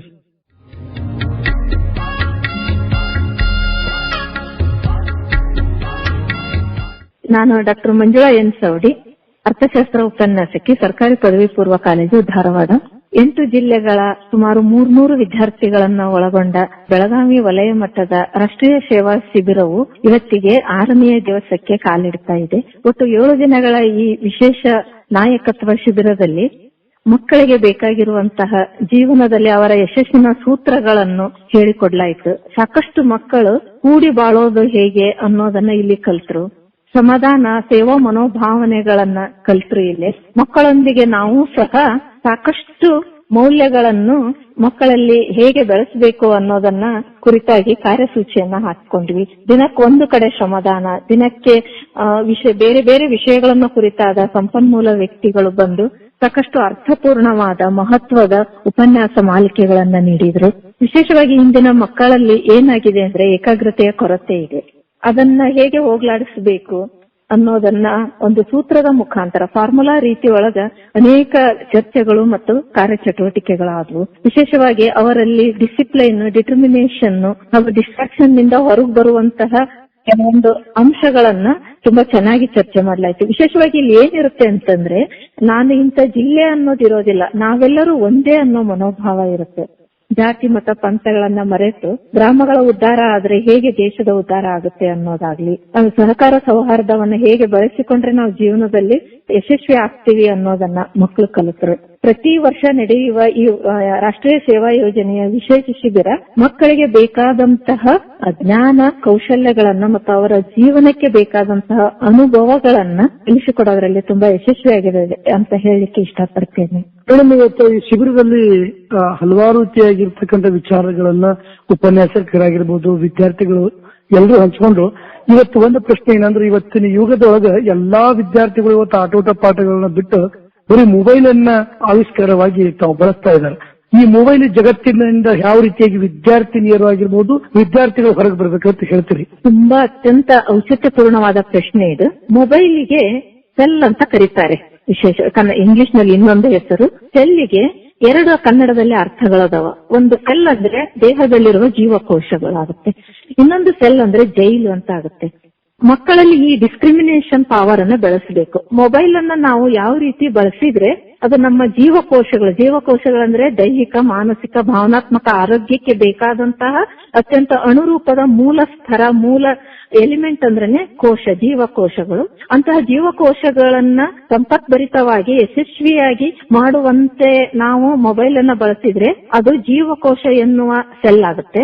ಇಲ್ಲ ಅಂತಂದ್ರೆ ಅದನ್ನ ನೋಡಬಾರದನ್ನ ನೋಡಲು, ಕೇಳಬಾರದನ್ನ ಕೇಳಲು ಬಳಸಿ ಜೀವನದಲ್ಲಿ ಮೌಲ್ಯಗಳಿಂದ ದೂರ ಸರಿಯುವಂತಹ ಚಟುವಟಿಕೆಗಳಿಗೆ ಮೊಬೈಲ್ ಅನ್ನ ಬಳಸಿದ್ರೆ ಸೆಲ್ ಅಂದ್ರೆ ಜೈಲಾಗುತ್ತೆ ಅನ್ನೋದನ್ನ ಮಕ್ಕಳು ಇವತ್ತಿನ ಶಿಬಿರದಲ್ಲಿ ಮುಖ್ಯವಾಗಿ ಕಲ್ತರು. ಆಮೇಲೆ ಅವರು ನಮಗೆ ಒಂದು ವಚನವನ್ನು ಕೊಟ್ರು. ಖಂಡಿತವಾಗಿ ನಾವು ಇದನ್ನು ನಮ್ಮ ಜೀವಕೋಶಗಳನ್ನ ಬೆಳೆಸುವಂತ ಅಂದ್ರೆ ನಮ್ಮ ಜ್ಞಾನಾರ್ಜನೆ ಮತ್ತು ಜೀವನದಲ್ಲಿ ಯಶಸ್ಸನ್ನ ಗಳಿಸ್ಲಿಕ್ಕೆ ಬೇಕಾಗುವಂತಹ ಒಂದು ಮಾಧ್ಯಮವಾಗಿ, ಸಾಧನವಾಗಿ ನಾವು ಮೊಬೈಲ್ ಅನ್ನ ಬಳಸ್ತೇವೆ ಅಂತಂದು ಹೇಳಿದ್ರು. ಇದೇ ವಿಶೇಷವಾಗಿ ಡಿಸ್ಟ್ರಾಕ್ಷನ್ಗೆ ಜೀವನದಲ್ಲಿ ವಿದ್ಯಾರ್ಥಿಗಳ ಸ್ಟೂಡೆಂಟ್ ಲೈಫ್ ನಲ್ಲಿ ವಿಶೇಷವಾಗಿ mobile is the biggest distraction ಅಂತ ನಾವು ತಿಳ್ಕೊಂಡಿವಿ. ಬಟ್ ಅದನ್ನ ನಾವು ನಮ್ಮ ಒಳ್ಳೆಯದಕ್ಕೆ ಬಳಸಿದ್ರೆ, ಈಗ ಒಂದು ಚಾಕು ಇರುತ್ತೆ, ಅದನ್ನ ಇನ್ನೊಬ್ಬನ ಕೊಲೆ ಮಾಡ್ಲಿಕ್ಕೆ ಬಳಸಬಹುದು, ಅಥವಾ ಒಂದು ಹಣ್ಣನ್ನ ಕತ್ತರಿಸಿ ಎಲ್ಲರೂ ಹಂಚಿಕೊಂಡು ತಿನ್ಲಿಕ್ಕೂ ಬಳಸಬಹುದು. ಸೊ ಆ ಸಾಧನದ ತಪ್ಪಲ್ಲ ಅದು. ಅದನ್ನು ಬಳಸುವ ರೀತಿಯಲ್ಲಿ ಏನ್ ತಪ್ಪಿದೆ ಅನ್ನೋದನ್ನ ವಿದ್ಯಾರ್ಥಿಗಳು ಈ ಶಿಬಿರದಲ್ಲಿ ಮನಗಂಡು ಅವರು ಅದನ್ನು ಒಳ್ಳೆಯ ಉದ್ದೇಶಕ್ಕಾಗಿ ಬಳಸಲಿಕ್ಕೆ ಪಣ ತೊಟ್ರು ಅಂತ ಹೇಳಲಿಕ್ಕೆ ಇಷ್ಟಪಡ್ತೀನಿ. ಧನ್ಯವಾದಗಳು ಮೇಡಮ್. Thank you. ಮತ್ತೋರ್ವ ಎನ್ಎಸ್ಎಸ್ ತರಬೇತಿ ಅಧಿಕಾರಿಗಳ ಅನಿಸಿಕೆಯನ್ನ ಕೇಳಿ. ಇದು ನಮ್ದು ಎನ್ಎಸ್ಎಸ್ ಏನು ಶಿಬಿರ ಇದೆ, ಅದರ ಉದ್ದೇಶ ವ್ಯಕ್ತಿತ್ವ ನಿರ್ಮಾಣದ ಜೊತೆಗೆ ಮಕ್ಕಳಲ್ಲಿ ದೇಶವನ್ನು ಕಟ್ಟುವ ಬಗ್ಗೆ ಹೇಗೆ ಎಂಬುದು ವಿಚಾರ ಪ್ರಮುಖವಾಗಿರುತ್ತೆ. ಯಾಕಂದ್ರೆ ರಾಧಾಕೃಷ್ಣ ಅವರು ಒಂದ್ ಕಡೆ ಹೇಳ್ತಾರೆ, ರಾಷ್ಟ್ರ ನಿರ್ಮಾಣ ಅನ್ನೋದು ಇಟ್ಟಿಗೆ ಮತ್ತು ಗಾರೆಗಳಿಂದ ಕಟ್ಟಲು ಸಾಧ್ಯವಿಲ್ಲ, ಅದನ್ನು ಶಾಲಾ ಕೊಠಡಿಗಳಲ್ಲಿ ಕಟ್ಟಬೇಕು. ಆ ಕಟ್ಟುವಂತ ಜವಾಬ್ದಾರಿ ಶಿಕ್ಷಕನಾಗಿರುತ್ತದೆ ಅಂತ ಹೇಳಿ. ಯಾಕಂದ್ರೆ ಇವತ್ತು ಏನಾಗ್ತಾ ಇದೆ ಅಂದ್ರೆ, ನಮ್ಮ ದೇಶದಲ್ಲಿ ಏನು ಅಸಮಾನತೆ ಅಥವಾ ಭ್ರಷ್ಟಾಚಾರ ಇವುಗಳಿಂದಾಗಿ ಇವತ್ತು ಯುವಕರಲ್ಲಿ ದೇಶದ ಬಗ್ಗೆ ಕೆಲವು ಏನು ಷಡ್ಯಂತ್ರಗಳಿದಾವಲ್ಲ, ದೇಶದ ವಿರುದ್ಧವಾಗಿ ಬೋಧನೆ ಮಾಡುವ ಶಕ್ತಿಗಳು ಕೂಡ ಹುಟ್ಕೊಂಡಿದ್ದಾವೆ. ಅದಕ್ಕೆ ಇವತ್ತು ಎಲ್ಲರೂ ಪಾಲಕರಕ್ಕಿಂತ ಜವಾಬ್ದಾರಿ ಇವತ್ತು ಏನಾಗಿದೆ, ಶಿಕ್ಷಕರ ಜವಾಬ್ದಾರಿ ಬಹಳ ಪ್ರಮುಖವಾಗಿದೆ. ಯಾಕಂದ್ರೆ ರಾಷ್ಟ್ರದ ಬಗ್ಗೆ ಅಭಿಮಾನವನ್ನು ಮೂಡಿಸುವಂತಹ ಪಾಠದ ಜೊತೆಗೆ ನಾವು ಏನ್ ಪಾಠ ಮಾಡ್ತಾ ಇದೀವಿ ಅದರ ಜೊತೆಗೆ ಪ್ರತಿಯೊಂದು ಹಂತದಲ್ಲಿ ಮಕ್ಕಳಿಗೆ ದೇಶಾಭಿಮಾನ ಮೂಡಿಸುವಂತಹ ವಿಷಯಗಳನ್ನು ಹೇಳ್ತಾ ಹೋಗ್ಬೇಕು ಅನ್ನೋದು ನನ್ನ ವಿಷಯ. ಯಾಕಂದ್ರೆ ಅದಕ್ಕೆ ಹೇಳೋದು ನಾನು, ಒಬ್ಬ ಶಿಕ್ಷಕ ಮಾತ್ರ ಒಂದು ದೇಶದ ನಿರ್ಮಾಪಕ ಅಂತ ಹೇಳಿ ಇವ್ರು ಹೇಳಿದ್ದು. ಅದಕ್ಕೆ ಒಂದ್ ಕಡೆ ಹೇಳ್ತಾರೆ, ಯಾರು ಬಿ.ಆರ್. ಅಂಬೇಡ್ಕರ್ ಹೇಳ್ತಾರೆ, ರಾಷ್ಟ್ರ ನಿರ್ಮಾಣ ಎಂಬುದು ನಾನೊಬ್ಬ ಭಾರತೀಯನಾಗಿದ್ದೇನೆ, ಭಾರತೀಯನಾಗೇ ಇರುತ್ತೇನೆ, ಸಾಯುವುದು ಭಾರತನಾಗೇ ಸಾಯುತ್ತೇನೆ ಅನ್ನೋ ಮಾತಿನದಲ್ಲ, ಈ ಅಂತ ವಿಷಯಗಳನ್ನು ಹೇಳಬೇಕು. ಯಾಕಂದ್ರೆ ಇದು ರಾಷ್ಟ್ರ ನಿರ್ಮಾಣ ಅನ್ನೋದು ಒಂದು ಮನುಷ್ಯನ ಭಾವನೆಗಳನ್ನ ಬದಲಾವಣೆ ಮಾಡುವಂತ ವಿಷಯ ಇದೆ. ಇದು ಯಾಕಂದ್ರೆ ನಾವು ಏನಾದ್ರೂ ಒಂದು ರಾಜ್ಯ ಚೂರು ಹೊಡಿತಂದ್ರೆ ಮತ್ತೆ ಅದನ್ನ ನಾವು ಏನ್ ಮಾಡಬಹುದು, ಜೋಡಿಸಬಹುದು. ಆದ್ರೆ ಒಂದ್ಸಲ ಮನುಷ್ಯರ ಮನಸ್ಸಿನಲ್ಲಿ ದೇಶದ ಬಗ್ಗೆ ಒಡಕು ಅನ್ನೋದು ಮೂಡ್ತಂದ್ರೆ ಅದನ್ನ ಏನಾದ್ರೂ ಮಾಡಿದ್ರು ಅದನ್ನ ಜೋಡಿಸ್ಲಿಕ್ಕೆ ಆಗುವುದಿಲ್ಲ. ಯಾಕಂದ್ರೆ ನಾವು ಇತಿಹಾಸಗಳು ನೋಡ್ತೀವಿ. 1905ರಲ್ಲಿ ಲಾರ್ಡ್ ಕರ್ಜನ್ ಗವರ್ನರ್ ಜನರಲ್ ಆಗಿದ್ದಾರೆ, ಬಂಗಾಲವನ್ನು ವಿಭಜನೆ ಮಾಡ್ತಾನೆ, ಪಶ್ಚಿಮ ಬಂಗಾಳ ಮತ್ತು ಪೂರ್ವ ಬಂಗಾಳ ಅಂತ ಹೇಳಿ. ಅವಾಗ ಮತ್ತೆ ಭಾರತ ದೇಶ ಒಳಗೆ ಏನಾಗತ್ತಂದ್ರೆ, ಅದೆಲ್ಲ ನೀವು ದೇಶ ಒಡೆಯುವಂತ ಕೆಲಸ ಮಾಡ್ತಾ ಇದ್ದೀರಾ ಅಂತ ಹೇಳಿ ದೇಶ ಬಚಾವ್ ಚಳುವಳಿ, ದೇಶಕ್ಕೆ ಅಂತ ಹೇಳಿ ಮತ್ತೆ ಚಳುವಳಿ ಪ್ರಾರಂಭ ಆಗುತ್ತೆ.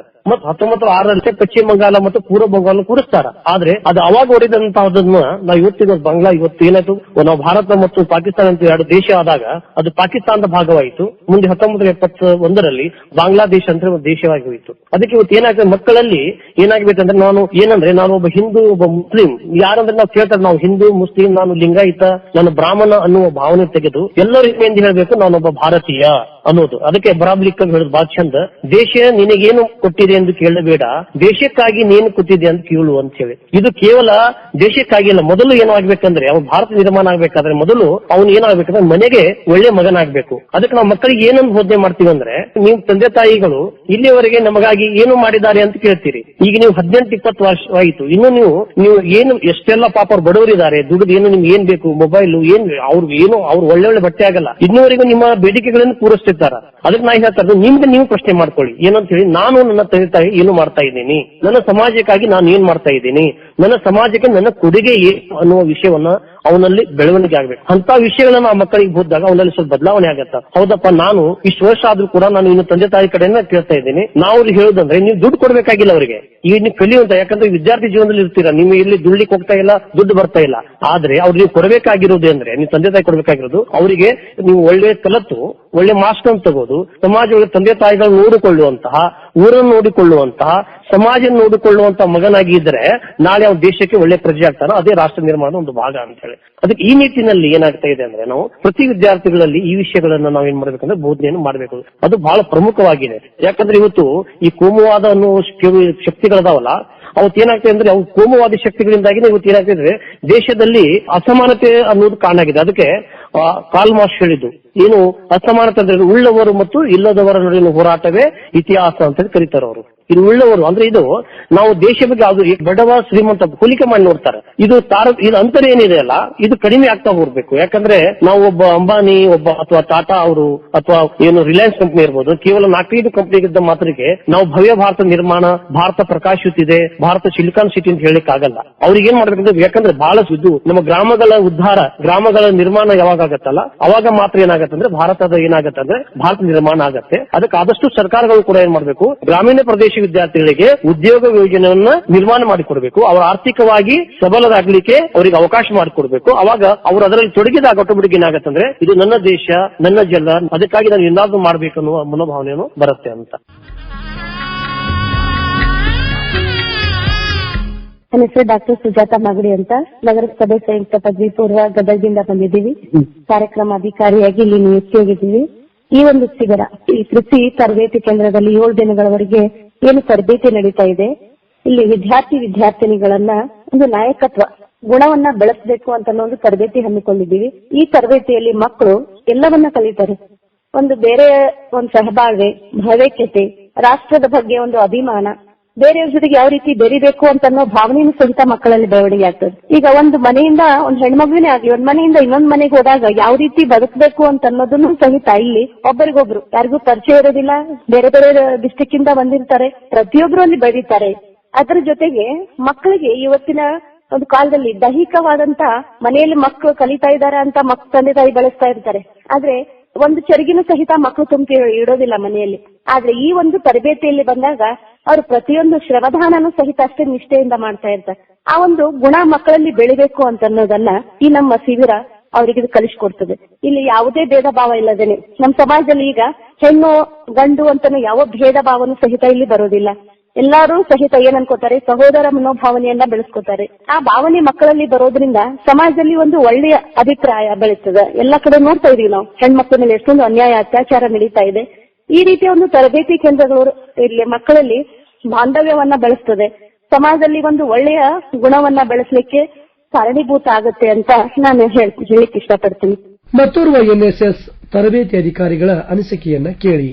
ತಾವೊಬ್ರು ಶಿಬಿರಾಧಿಕಾರಿಗಳಾಗಿ ಶಿಬಿರದ ದಿನಚರಿಯ ಬಗ್ಗೆ ತಾವೇನು ಹೇಳ್ತೀರಿ? ಬೆಳಗ್ಗೆ ನಾವು 5 ಗಂಟೆಗೆ ಇರ್ತಾರೆ ಸರ್ ಮಕ್ಕಳು. 5 ಗಂಟೆ ಅಂತೂ ತನ್ನೆಲ್ಲ ಅವ್ರ ದಿನಚರಿ ಮುಗಿಸ್ಕೊಂಡು ಕರೆಕ್ಟ್ ಆಗಿ ನಮ್ಗೆ 5:30ಗೆ ವ್ಯಾಯಾಮದ ಮಾಡಕ್ ಬರ್ತಾರೆ. ಸೊ ಡೈಲಿ ನಾನು ಈ ಇದರಲ್ಲಿ ಬರೀ ಒಂದೇ ಸೆಕ್ಷನ್ ಬೇಡ ಅಂತ ಹೇಳಿ ಯೋಗ, ಕರಾಟೆ, ಮಾರ್ಷಲ್ ಆರ್ಟ್, ಜೂಡೋ, ಆಮೇಲೆ ಮೆಡಿಟೇಷನ್ ಈ ರೀತಿ ದಿವಸ ಚೇಂಜ್ ಅಂತ ನಾನು ಹಾಕಿದ್ದೆ. ಅದ್ರಲ್ಲಿ ಏನ್ ಮಾಡ್ತಾ ಇದ್ದೆ ಅಂದ್ರೆ ಅಪ್ ಟು ಬಾಡಿಯಿಂದ ಎಕ್ಸರ್ಸೈಸ್ ಮಾಡ್ತಿದ್ದೆ. ಈಗ ಮಕ್ಕಳಿಗೆ ಬಾಳ್ ಬೇಕು. ಈಗ ನಾನು ಸಣ್ಣದಿದ್ದಾಗ ಆಟ ಆಡ್ತಿದ್ದೆ, ಬಟ್ ಈಗ ಮಕ್ಕಳ ಬರೀ ಮೊಬೈಲ್ ಅಲ್ಲಿ ಆಟ ಆಡ್ತಾರೆ. ಫುಟ್ಬಾಲ್ ಆಟ ಅಂದ್ರೆ ಮೊಬೈಲ್ ಆಗಿದೆ ಈಗ. ಸೊ ನಮ್ಮಲ್ಲಿ ಏನಾಗಿದೆ, ದೈಹಿಕವಾಗಿ, ಫಿಸಿಕಲಿ, ಆಮೇಲೆ ಇಂಟರ್ನಲ್ ಸ್ಟ್ರೆಂತ್, ಫ್ಲೆಕ್ಸಿಬಿಲಿಟಿ ಯಾವುದೂ ಗೊತ್ತಿಲ್ಲ ಅವ್ರಿಗೆ. ಹಂಗಂದ್ರೆ ಏನ್ ಸರ್ ಅಂತ ಕೇಳ್ತಾ ಇದಾರೆ, ಆ ರೀತಿ ಆಗಿದೆ. ಸೊ ಅದನ್ನ ನಾವು ಡೆವಲಪ್ ಮಾಡೋದಕ್ಕೋಸ್ಕರ ನಾನು ಏನ್ ಮಾಡ್ತಿದ್ದೆ, ಬೆಳಗ್ಗೆ ಅಂದ್ರೆ ಒಂದ್ 2 ರೌಂಡ್ ಸ್ಟೋರಿಗೆ ಎಕ್ಸರ್ಸೈಸ್ ಮಾಡಿ, ರನ್ನಿಂಗ್ ಮಾಡಿಸಿ, ಅಪ್ ಟು ಬಾಡಿ ಹೆಡ್ ಇಟ್ಕೊಂಡು ಕಾಲಿನವ್ರಿಗೆ ಎಕ್ಸರ್ಸೈಸ್ ಮಾಡಿಸಿ, ಆಮೇಲೆ ಒಂದ್ ದಿವಸ ಯೋಗ, 2 ದಿವಸ ಯೋಗ ಹೇಳ್ಕೊಟ್ಟರು. ಒಂದ್ ದಿವಸ ನಾನು ಆತ್ಮರಕ್ಷಣೆ ಕಲೆ, ಈಗ ಬಹಳಷ್ಟು ರೇಪ್ ಕೇಸ್ ವಿದ್ಯಾರ್ಥಿನಿಗೆ ಆಗ್ತಾ ಇದೆ, ಬಹಳಷ್ಟು ಆಗ್ತದೆ. ಅದಕ್ಕೆ ಅವ್ರಿಗೆ ಆತ್ಮರಕ್ಷಣೆ ಯುವಕರಿಗೆ ಬೇಕು. ಈಗ ಧೈರ್ಯ ಬೇಕು, ಧೈರ್ಯನೇ ಇಲ್ಲಂಗಾಗಿದೆ ಈಗಿನ ಯುವಕರಿಗೆ. ಅದು ಹೋಗ್ಲಾಡಿಸುವ ಸಂಬಂಧ ನಾನು ಕರಾಟೆ, ನಾನು ಆಕ್ಚುಲಿ ಇಂಟರ್ನ್ಯಾಷನಲ್ ಕರಾಟೆ, ಸೊ ಅದನ್ನು ಉಪಯೋಗಿಸಿಕೊಂಡು ನಾನು ಸಲಂಬಂಬು, ಜೂಡೋನು ಹೇಳ್ಕೊಟ್ಟೆ. ಸೊ ಆತರ ಬೆಳಗ್ಗೆ ಎಕ್ಸರ್ಸೈಸ್, ಜೂಡೋ ಆದ ನಂತರ ನಾವು ಫ್ಲಾಗ್ ಹಾಸ್ಟಿಂಗ್ ಹೋಗ್ತಿದ್ದೆವು. ಫ್ಲಾಗ್ ಹಾಸ್ಟಿಂಗ್ ಅಲ್ಲಿ ಒಳ್ಳೆ ನಾನು ಸಿಪಿ ಅವರಿಗೆ, ಆಮೇಲೆ ನಮ್ಮ ಚೀಫ್ ಲರ್ನಿಂಗ್ ಇವರಿಗೆಲ್ಲ ಬೇರೆಯವರಿಗೆ ಕರ್ಸಿದ್ದೆ. ಜಡ್ಜಸ್ ಎಲ್ಲ ಬಂದಿದ್ರು. ಅವ್ರು ಕೆಲವೊಬ್ಬರಿಗೆ ನನ್ಗೆ ಕೆಲವೊಂದು ನಾನು ಓಡ್ ಶಿಷ್ಯನೂ ಕಲ್ತಿದ್ದೆ. ಅವ್ನು ಯಾಕಂದ್ರೆ ಅವ್ನು ಮೊದ್ಲು ಹೆಂಗಿತ್ತ ಆಮೇಲೆ ಹೆಂಗಾದ ಅಂತ ಮಕ್ಕಳಿಗೆ ತೋರಿಸ್ಬೇಕು, ಯುವಕರು ಯಾವ ರೀತಿ ಬದಲಾವಣೆ ಆಗ್ತಾರ, ನಮ್ಮ ಹತ್ರ ಇವ್ರ ಶಕ್ತಿಯನ್ನು ತೋರಿಸ್ಲಿ ಅಂತ ಹೇಳಿ ಅವ್ನು ಎಕ್ದಮ್ ಉಡಾಳಿದ್ದ. ಆದ್ರೆ ಅದನ್ನ ಮುಂದೆ ಹೆಂಗಾದ ಎಕ್ದಮ್ ಶಾಣೆ ಆಗಿ ಈಗ ಒಂದು ಗಣ್ಯ ವ್ಯಕ್ತಿ ಆಗಿದ್ದಾನೆ. ಸೊ ಆ ಗೆಸ್ಟ್ ನಾವು ಕರ್ತಿದ್ದೆ, ಡಿಫ್ರೆಂಟ್ ಆಗಿ ಬೇರೆ ಬೇರೆ ಗೆಸ್ಟ್ ಅನ್ನು ಕರ್ತಿದ್ದೆ. ಅದು ಉಪನ್ಯಾಸ ಕಾರ್ಯಕ್ರಮ ಆದ ನಂತರ ನಮ್ದು ಇದು ಧ್ವಜಾರೋಹಣ ಆದ ಉಪನ್ಯಾಸ ಕಾರ್ಯಕ್ರಮ ಇಟ್ಟಿತ್ತು. ಅಲ್ಲಿ ಒಳ್ಳೆ ಗೆಸ್ಟ್ ಮಕ್ಕಳಿಗೆ ಬದಲಾವಣೆ ಆಗೋ ಸಂಬಂಧ ನಾನು ಕರ್ತಿದ್ದೆ ಸರ್. ಅದು ಸ್ಪೀಚ್ ಒಂದು ಕೇಳಿ ಆಗ್ತಿತ್ತು. ನನ್ನ ಉದ್ದೇಶ ಮೇನ್ ಅಂದ್ರೆ ದೈಹಿಕವಾಗಿ ನಾನು ತಗೋತಿದ್ದೆ. ಮಕ್ಕಳಿಗೆ ದೈಹಿಕವಾಗಿ ಸ್ಟ್ರಾಂಗ್ ಇದ್ರೆ ಮುಂದೆ ನಮ್ಮ ದೇಶ ಸದೃಢ ಆಗುತ್ತೆ. ಮಕ್ಕಳು ಯುವಕರು ಸ್ಟ್ರಾಂಗ್ ಆದ್ರೆ ನಮ್ಮ ದೇಶವನ್ನು ಸದೃಢ ಮಾಡಬಹುದು, ಧೈರ್ಯವಂತರಾಗಬೇಕು ಅಂತ ಹೇಳಿ ಈ ಕ್ಯಾಂಪ್ ಅಲ್ಲಿ mostly specially marshal art, karate, kung fu, judo ಬಹಳಷ್ಟು ಒತ್ತಾಗಿ ಕೊಟ್ಟಿದ್ದೀನಿ ಸರ್ ನಾನು. ಆಮೇಲೆ ಮನೆ ಬಿಟ್ಟು ಹೊರಗಡೆ ಇದ್ದು ಎಲ್ಲರ ಜೊತೆ ಬೆರೆತು ಎಲ್ಲರೂ ಏಕತೆ, ನಾವೆಲ್ಲರೂ ಒಂದೇ ಆ ಭಾವನೆ ಬರ್ಲಿ. ಈಗ ನೋಡಿ ಬೇರೆ ಬೇರೆ ನಾವು ಒಂದೇ ಡಿಸ್ಟ್ರಿಕ್ಟ್ ಅಲ್ಲಿ ಒಂದ್ ಕಡೆ ಹಾಕಲ್ಲ. ಹೌಸ್ ಏನ್ ಮಾಡ್ತೇನೆ ಅಂತ ಬಂದ್ಕೊಳ್ಳೆ ಧಾರವಾಡ ಬೇರೆ, ಬಿಜಾಪುರ ಬೇರೆ ಎಲ್ಲ ಮಿಕ್ಸ್ ಆಗಿದೆ. ಅವರೆಲ್ಲ ಫ್ರೆಂಡ್ಸ್ ಆಗಿದ್ದಾರೆ. ಅವ್ರ ಭಾಷೆ, ಅವ್ರ ಕಲೆಯನ್ನ ನಮ್ಮ ಮಕ್ಕಳು ಕಲಿತಾರೆ. ಸೊ ಇಲ್ಲಿ ಭಾವ್ಯಕತೆ ಬೆಳೀತದೆ. ಸೊ ನಮ್ದು ಧಾರವಾಡ ನಮ್ ಡಿಸ್ಟ್ರಿಕ್ಟ್ ಅಲ್ಲ. ಈಗ ಅವ್ರು ಧಾರವಾಡ ಬಿಟ್ಬಿಟ್ರು, ಅವರು ಬೇರೆ ಬೇರೆ ಹಾವೇರಿ ಗದಗ ಆತರ ಮಿಕ್ಸ್ ಮಾಡಿ ಒಂದು ಮಿಕ್ಸ್ ಮಾಡಲಾರ ಫಸ್ಟ್ ದಿವಸ ಬಂದ್ಕೊಳ್ಳೆ ಹೌಸ್ ಮಾಡಿ 10 ಹೌಸ್ ಮಾಡಿದ್ದೀನಿ. 10 ಹೌಸಿಗೂ ಡಿಫ್ರೆಂಟ್ ಕೆಲಸ ಕೊಟ್ಟಿದ್ದೀನಿ. ಫಸ್ಟ್ ಗೆ ಒಬ್ಬರಿಗೆ ಫ್ಲಾಗ್ ಹಾಸ್ಟಿಂಗ್ ಮಾಡೋದು, ಆಮೇಲೆ ಆ ರೀತಿ ಕಂಟಿನ್ಯೂ 10 ದಿವಸ 10 ಮಂದಿಗೆ ವರ್ಕ್ ಬರುವಂಗ ನಾನು ಒಂದ್ಸರಿ ಟೈಮ್ ಟೇಬಲ್ ಹಚ್ಚಿಬಿಟ್ರೆ ಅವ್ರು ತಾವೇ ಮಾಡ್ಕೊತಾರೆ. ನಾ ಹೇಳುವ ಅವಶ್ಯಕತೆ ಇರಲಿಲ್ಲ. ರಾಷ್ಟ್ರೀಯ ಸೇವಾ ಯೋಜನೆಯ ವಿದ್ಯಾರ್ಥಿಗಳ ಅನಿಸಿಕೆಯನ್ನ ಕೇಳಿ. ನಾವು ಕಾವೇರಿ ನಾಗಪ್ಪ ಮಂಗಳಗಟ್ಟಿ ಬಾಲಕಿಯರ ಸರ್ಕಾರಿ ಪದವಿ ಪೂರ್ವ ಕಾಲೇಜ್ ಸವಣೂರು. ನನ್ನ ಹೆಸರು ಬಿರೇಶ್ ಕುಲ್ಗೇರಿ. ನಾವು ಶ್ರೇಷ್ಠ ತಾಲೂಕು ಗದಗ ಜಿಲ್ಲೆಯಿಂದ ಬಂದಿದ್ದೇನೆ ಸರ್. ನನ್ನ ಬಗ್ಗೆ ಹೇಳ್ಬೇಕಂತಂದ್ರೆ ನಾನು ನಾಯಕತ್ವ ಗುಣದ ಬಗ್ಗೆ ಅಳವಡಿಸಿಕೊಂಡಿದ್ದೀನಿ ಸರ್. ನಮ್ಮ ಕಾಲೇಜಿನಲ್ಲಿ ನಾ ಮೈಕ್ ಹಿಡಿಬೇಕಂದ್ರೆ ಅಳಗಾಡ್ತಿದ್ದೆ ಸರ್. ಅದರಿಂದ ಈ ಶಿಬಿರದಲ್ಲಿ ಬಂದಿರೋದ್ರಿಂದ ನಮಗೆ ಅವಕಾಶ ಕೊಟ್ಟಿರೋದ್ರಿಂದ ನಾನು ಕಾರ್ಯಕ್ರಮವನ್ನು ಉದ್ದೇಶಿಸಿ ನ್ಯಾಯಾರ್ಪಣೆ ಎಲ್ಲವನ್ನೂ ಅರಿತುಕೊಂಡಿದ್ದೀನಿ ಸರ್. ಆಮೇಲೆ ಎಲ್ಲ ಸಹಬಾಳ್ವೆಯಿಂದ ಇರ್ಬೋದು ಸರ್. ಒಗ್ಗಟ್ಟಿನಲ್ಲಿದ್ರೆ ಎಲ್ಲಾದ್ರೂ ಸಕ್ಸಸ್ ಕಾಂತಿ ಅಂತ ಹೇಳಿ ಸರ್. ಆದ್ರೆ ನಾನು ಮೂಲತಃ ನಮ್ಮ ಗದಗ್ನಲ್ಲಿ ಅಷ್ಟೇ ಇದನ್ನ ಫಂಕ್ಷನ್ ಮಾಡೋದ್ರಿಂದ ಇಲ್ಲಿ ಬಂದಿದ್ದಾಗ ಒಂದ್ ಸ್ವಲ್ಪ ಭಯ ಅನಿಸ್ತಾರೆ. ಮತ್ತೆರಡು ದಿವಸ ಆಗಿದ್ದಾಗ ನಮ್ಮ ಹುಡುಗರು ನಮ್ ಜಿಲ್ಲಾ, ನಮ್ ರಾಜ್ಯ, ನಮ್ ಕರ್ನಾಟಕ, ನಾವು ಅಷ್ಟೇ ಕರ್ತವ್ಯವಲ್ಲ ನಮ್ಮ ಊರಲ್ಲಿ ಕರ್ತವ್ಯ. ನನ್ನ ಹೆಸರು ಬಸನಗೌಡ ಪಾಟೀಲ್ ಅಂತ. ನಮ್ದು ತಾಲೂಕು ಬಬಲೇಶ್ವರ ಮತ್ತು ಜಿಲ್ಲಾ ವಿಜಯಪುರ ಸರ್. ನಾವು ಸುಮಾರು ಇವತ್ತಿಗೆ 6 ದಿನ ಆಯ್ತು. ನಾಳೆ ಕೂಡ ಒಂದಿನ ನಮ್ ಕ್ಯಾಂಪ್ ಇದೆ. ಇಲ್ಲಿ NSS ಕ್ಯಾಂಪಿಗೆ ಬಂದಿದ್ದ ಸಂಬಂಧ ನಮಗೆ ಸಾಕಷ್ಟು ಅನುಕೂಲತೆಗಳಾಗಿವೆ. ನಾವು ಇಲ್ಲಿ ಶಿಬಿರದಲ್ಲಿ ತುಂಬಾನೇ ಚೇಂಜಸ್ ಅನ್ನ ಕಂಡಿದೆ ನಮ್ಮಲ್ಲಿ ನಾವೇ. ಹಾಗೂ ನಮ್ಮಲ್ಲಿ ಇರ್ತಕ್ಕಂತ ಎಲ್ಲ ಶಿಬಿರಾರ್ಥಿಗಳು ತಮ್ಮ ಅತ್ಯುನ್ನತ ಸೇವೆಯನ್ನು ಇಲ್ಲಿ ಶಿಬಿರಕ್ಕೆ ಸಲ್ಲಿಸಿ ಅವರ ಮನದ ಅಭಿಪ್ರಾಯದಂತೆ ಅವರ ಕೆಲಸವನ್ನು ಮಾಡಿದ್ದಾರೆ. ನಾನು ಈ ಕೇಳೋ ಪ್ರಶ್ನೆಗೆ ಆನ್ಸರ್ ಮಾಡ್ಬೇಕಂತ ಅನ್ನೋದು ಧೈರ್ಯ ಬಂದಿದ್ದೆ ಇಲ್ಲಿ ಬಂದ್ಮೇಲೆ ಸರ್. ಯಾಕಂದ್ರೆ ನಮ್ಗೆ ಅಲ್ಲಿ ಹೋದ್ಮೇಲೆ ನಮ್ಗೆ ಧೈರ್ಯ ಇರ್ಲಿಲ್ಲ ಸರ್. ನಮ್ಗೆ ಸ್ಟೇಜ್ ಕರೇಜ್ ಅನ್ನೋದೇ ಇರ್ಲಿಲ್ಲ ಸರ್. ನಮ್ದಂದ್ರೆ ಯಾರು ಏನು ಅಂತಾರೋ, ಯಾರ ಏನಾದ್ರು ಬೈತಾರೋ ಅನ್ನೋ ಒಂದ್ ಗೊಂದಲ ಒಳಗಿದ್ದು ಹೆದರ್ತಿದ್ವಿ ಸರ್. ಅಂಜಿಗೆ ಕಟ್ಬಿಡ ಏನೋ ಅಸಹ್ಯ ಆಕತ್ ಅಂತ ಅನ್ಕೋತೀವಿ ಸರ್. ಆದ್ರೆ ಈ ಸ್ಟೇಜ್ ಮೇಲೆ 300 ವಿದ್ಯಾರ್ಥಿ ಮುಂದೆ ಮತ್ ಒಂದು 15ರಿಂದ 20 ಸರ್ ಮುಂದೆ ನಾವು ಮಾತಾಡ್ಬೇಕನ್ನೋ ಧೈರ್ಯನ ಕಲಿಸ್ಕೊಟ್ಟೆ ಸರ್. ಮತ್ ಸೆಲ್ಫ್ ಕಾನ್ಫಿಡೆನ್ಸ್ ಕೂಡ ಇಲ್ಲಿ ಬಂದ್ಮೇಲೆ ಬಂದಿದೆ ಸರ್. ಮತ್ ನಾವು ನೀಟ್ನೆಸ್ ಯಾವ ತರ ಡಿಸಿಪ್ಲಿನ್ ಆಗಿರ್ಬೇಕು, ಯಾವ ಜವಾಬ್ದಾರಿನ ಯಾವ ರೀತಿ ನಡೆಸ್ಕೊಂಡು ಹೋಗ್ಬೇಕು, ಅಥವಾ ನಮ್ಮ ಕೆಲಸ ನಮ್ಮ ಜವಾಬ್ದಾರಿಯನ್ನ ಯಾವ ರೀತಿ ಮಾಡ್ಬೇಕು ಅಂತ ಹೇಳೋದು ಈ NSS ಕ್ಯಾಂಪ್ ಕಲಿಸ್ಕೊಟ್ಟಿದೆ ಸರ್. ಕೆಲವೊಂದಿಷ್ಟು ಹಳ್ಳಿ ಒಳಗೆ ಇವತ್ತ ತಂದೆ ತಾಯಿ ಆಗಿರ್ಬೋದು, ಹಿರಿಯರಾಗಿರ್ಬೋದು, ಏನ್ ಬಿಡು 10ನೇ ಕಲ್ತಿ ಸಾಕ್ಬಿಡ, ಮುಂದೆ ಮದುವೆ ಮಾಡಿ ಕೊಡ್ತೀವಿ ಹೋಗು ಅಂತ ಹೇಳಿ ಅನ್ನುವಂತ ಭಾವನೆಗಳು ಬಹಳ ಇರ್ತಾವ. ಇವತ್ತ ಒಂದ್ ಹಳ್ಳಿ ಬಿಟ್ಟು, ಒಂದು ಜಿಲ್ಲೆ ಬಿಟ್ಟು ಇವತ್ತು ನಮ್ಮ ಒಂದು ಜಿಲ್ಲೆಗೆ ತಾವು ಬಂದಿರಿ, ಏನ್ ಅನಿಸ್ತದೆ ಇದ್ರ ಬಗ್ಗೆ ಹೇಳ್ತೀವಿ ಸರ್? ನಮ್ಗ ಮನೆಯೊಳಗೆ ಅಜ್ಜಿಗೆ ಅದು ನಾಲೆಜ್ ಇರ್ಲಿಲ್ಲ ಸರ್. ಹೊರಗಿನ ಬಗ್ಗೆ ಯಾವ ತರ ಇರ್ತೈತೆ ಅನ್ನೋ ನಾಲೆಜ್ ಇರ್ಲಿಲ್ಲ ನಮಗ್. ಫಸ್ಟ್ ನಾವ್ ಇವಾಗ ಸೆಕೆಂಡ್ PUC, ಫಸ್ಟ್ PUC ಇದ್ದಾಗ ನಮ್ ಕಾಲೇಜ್ ಒಳಗೆ ಕ್ಯಾಂಪ್ ಮಾಡಿದ್ರಿ ಸರ್. ಬಟ್ ಈ ತರ ಕ್ಯಾಂಪ್ ಆಗಿರ್ಲಿಲ್ಲ ಅದು. ಬಟ್ ವಿಭಾಗ ಮಟ್ಟದ ಬೆಳಗಾವಿ ವಿಭಾಗ ಮಟ್ಟದ NSS ಕ್ಯಾಂಪ್ ನಡೆಸಿದ್ರಣ್ಣ ಸರ್. ಇದ್ರೊಳಗ ನಾವಷ್ಟೇ 10th ಆದ್ಮೇಲೆ ಮದ್ವೆ ಆಗಂಗಿಲ್ಲ. ಜಗತ್ತು ದೊಡ್ಡದೈತಿ. ಅದ್ರೊಳಗ ನಾವ್ ಒಂದ್ ಸಣ್ಣ ಇರುವೆ, ಅದ್ರೊಳಗ ನಾವು ದೊಡ್ಡ ಪ್ರಮಾಣದ ವ್ಯಕ್ತಿಗಳು ಆಗ್ಬೇಕು, ನಮ್ಮ ಚಾಪನ್ನ ನಾವು ಮೂಡಿಸ್ಬೇಕು ಅನ್ನೋದು ಕಲಿಸ್ಕೊಟ್ಟಿರಿ ಸರ್. ಏನೇನು ಕಲಿತ್ರಿ ಪ್ರಮುಖವಾಗಿ ಇಲ್ಲಿ? ಸರ್, ನನ್ನ NSS ಎಂಬುದು ನನಗೆ ನನ್ನ ಜೀವನದ ಪ್ರಮುಖ ಅಡಿಗಲ್ಲನ್ನು ಹಾಕಿಕೊಟ್ಟಿದೆ ಸರ್. ಇದರಿಂದ ನನಗೆಲ್ಲ ನಿಮಗೆ ಮತ್ತು ಶ್ರಮವೇ ಜೊತೆ ಎಂಬ ವಾಕ್ಯವನ್ನು ಕೇಳಿದರೆ ಎಂತ ವಿದ್ಯಾರ್ಥಿ ನಾನು ಏನನ್ನಾದರೂ ಛಲದಿಂದ ಸಾಧಿಸಿ ನನ್ನನ್ನು ನಾನು ಪ್ರೂವ್ ಮಾಡ್ಕೋಬೇಕು ಅನ್ನೋದನ್ನ ಈ NSS ಶಿಬಿರ ತಿಳಿಸ್ಕೊಟ್ಟಿದೆ. ಈ ವಾತಾವರಣವನ್ನು ನೋಡಿದಾಗ ನಮ್ಗೆಲ್ಲಾ ಉತ್ಸುಕತೆ ಬರ್ತೈತಿ. ನಾನು ಒಂದಾಗ ಏನ್ರ ಮಾಡಿ ನನ್ನ ತಂದೆ ತಾಯಿ ನನ್ನ ಊರಿನ ಹೆಮ್ಮೆ ಮತ್ತು ಹೆಸರನ್ನ ತಂದು ಕೊಡ್ಬೇಕನ್ನೋ ಛಲವಾಣ ಈ NSS ಮೂಡಿಸುತ್ತೆ. ಇದರಿಂದ ನಮ್ಮ ಆತ್ಮರಕ್ಷಣೆ ಕಲೆಗಳ ನಾವು ಈ ಸಮಾಜದಲ್ಲಿ ಹೇಗೆ ಬಾಳಬೇಕು, ಗ್ರಾಮಗಳ ಉದ್ಧಾರ ಹೆಂಗ್ ಮಾಡ್ಬೇಕು, ನಾವು ಯಾವ ತರ ನಾಯಕತ್ವ ಗುಣಗಳನ್ನ ಬೆಳೆಸ್ಕೋಬೇಕು ಅನ್ನೋದು ನಮ್ಗೆ NSS ತಿಳಿಸಿಕೊಡುತ್ತದೆ ಸರ್. ಸ್ಫೂರ್ತಿ ಚಿಕ್ಕಮಠ ಸರ್ಕಾರಿ ಪದವಿ ಪೂರ್ವ ಕಾಲೇಜಿನಿಂದ ಬಂದಿದ್ದೀನಿ, ಧಾರವಾಡದಿಂದ. ನಾನು ಇವತ್ತು ಯಾವ ತರ ನಮ್ಮಲ್ಲಿ ನಡವಳಿಕೆ ಆಗಿರ್ಲಿ, ಸಂಸ್ಕಾರ, ಆಮೇಲೆ ಸಂಸ್ಕೃತಿ ಅನ್ನೋದಾಗಿರ್ಲಿ ಯಾವ ರೀತಿಯಾಗಿ ಇರಬೇಕು ಅನ್ನೋದನ್ನ ನಾನು ಮೊದಲನೇದಾಗಿ ತಿಳಿದುಕೊಂಡೆ. ರಮೇಶ್ ನಾಳೆ ಅಂತ್ರಿ. ನಾನು 15 ತಾಲೂಕಿನ ಕೊಕೋಟ್ನೂರ್ PU ಕಾಲೇಜಿನಿಂದ ಬಂದಿದ್ರಿ. ಈ ತನ್ನ ನಾಯಕತ್ವ ಗುಣವನ್ನ ಕಲ್ತೇನ್ರಿ. ಇಲ್ಲಿ ಎಲ್ಲಾ ಬೆಳಗಾವಿ ವಿಭಾಗದಿಂದ ಶಿಬಿರಾರ್ಥಿಗಳು ಬಂದಿರಿ. ಅವರಿಂದ ಎಲ್ಲಾ ತರ ಸಂಸ್ಕೃತಿ ಆಚಾರ ವಿಚಾರ ಎಲ್ಲಾ ಸೇರ್ ಹಂಚ್ಕೊಂಡಿವ್ರಿ. ಇಲ್ಲಿ ಸ್ಪರ್ಧಾತ್ಮಕ ಪರೀಕ್ಷೆ ಬಗ್ಗೆ ಸ್ವಲ್ಪ ಉಪನ್ಯಾಸ ನೀಡಿರ್ತಾರೆ. ಪ್ರಪಂಚದಾಗ ಕಲಿಬೇಕಾದ್ ಬಾಳ ಆದ್ರಿ, ಆದ್ರಿಂದ ಆಲ್ಮೋಸ್ಟ್ ಕಲ್ತಂಗ ಆಗೈತಿ ಸರ್ ನಮ್ಗೆಲ್ಲ. ನನ್ನ ಹೆಸರು ಸೋಮೇಶ್ರೀ ಬೇವೂರ್. ನಾನು ಬೇವೂರಿನಿಂದ ಬಂದಿದ್ದೇನೆ. ಬಾಗಲಕೋಟೆ ಡಿಸ್ಟ್ರಿಕ್ಟ್ ಪೂರ್ವ ಮಹಾವಿದ್ಯಾಲಯ ಬೇವೂರ್ ಕಾಲೇಜಿನಿಂದ ಬಂದಿದ್ದೇನೆ ಸರ್. ನಾವು ಸರ್ ಧ್ವಜಾರೋಹಣ ಕಾರ್ಯಕ್ರಮವೂ ಪಾರ್ಟಿಸಿಪೇಟ್ ಮಾಡಿರ್ತೇವೆ ಸರ್. ಮತ್ತ ಆಮೇಲೆ ಸ್ಟೇಜ್ ಮೇಲೆ ಸ್ವಾಗತ ಭಾಷಣ ಮಾಡಿ ಸರ್, ನಿರೂಪಣೆ ಮಾಡಿರ್ತೇವೆ ಸರ್. ಆಮೇಲೆ ನಂತರ ಸಾಂಸ್ಕೃತಿಕ ವಿಷಯಗಳ ಬಗ್ಗೆನೂ ಮಾತಾಡ್ತೇವೆ ಸರ್. ಇನ್ನೊಬ್ರು ಸರ್ ಅವರು ಯಾವ ತರ ಎಜುಕೇಶನ್ ಕಲ್ತ್ರು ಅವ್ರ ಜೀವನದಲ್ಲಿ ಯಾವ ಗುಣಗಳನ್ನು ಅಳವಡಿಸಿಕೊಡುತ್ತೆ ನಾವ ಮಾಡಿದ್ರಿಂದ ಅದರಿಂದ ನಮಗ ಅವ್ರು ಯಾವ ತರ ಇದ್ರು ನಾವ್ ಯಾವ ತರ ಆಗ್ಬೇಕನ್ನೋ ಕಾನ್ಫಿಡೆನ್ಸ್ ಕೂಡ ಕೊಟ್ಟಿದೆ ಸರ್. ಸರ್ಕಾರಿ ಪದವಿ ಪೂರ್ವ ಕಾಲೇಜು ಧಾರವಾಡ ಪ್ರಾಚಾರ್ಯರಾದ ಲಿಂಗರಾಜ್ ಬೆಲ್ಲದವರ ಅನಿಸಿಕೆಯನ್ನ ಕೇಳಿ. 2024-25ನೇ ಸಾಲಿನ ಬೆಳಗಾವಿ ವಿಭಾಗೀಯ ಮಟ್ಟದ NSS ಶಿಬಿರವನ್ನ ದಿನಾಂಕ 25/12/2024ರಿಂದ 31/12/2024 ನಾಯಕತ್ವ ಶಿಬಿರವಾಗಿ 7 ದಿವಸಗಳ ಕಾಲ ಯಶಸ್ವಿಯಾಗಿ ರೈತ ಕೃಷಿ ತರಬೇತಿ ಕೇಂದ್ರದಲ್ಲಿ ಮಾನ್ಯ ಉಪನಿರ್ದೇಶಕರು ಹಾಗೂ ಸರ್ಕಾರಿ ಪದವಿ ಪೂರ್ವ ಕಾಲೇಜು ಧಾರವಾಡ RN ಶೆಟ್ಟಿ ಆವರಣ ಇವರ ಸಂಯುಕ್ತ ಆಶ್ರಯದಲ್ಲಿ ಮತ್ತು 9 ಜಿಲ್ಲೆಯ 300 ವಿದ್ಯಾರ್ಥಿಗಳಿಗಾಗಿ ಶಿಬಿರ ಬಹಳಷ್ಟು ಯಶಸ್ವಿಯಾಗಿ ಜರುಗಿತು.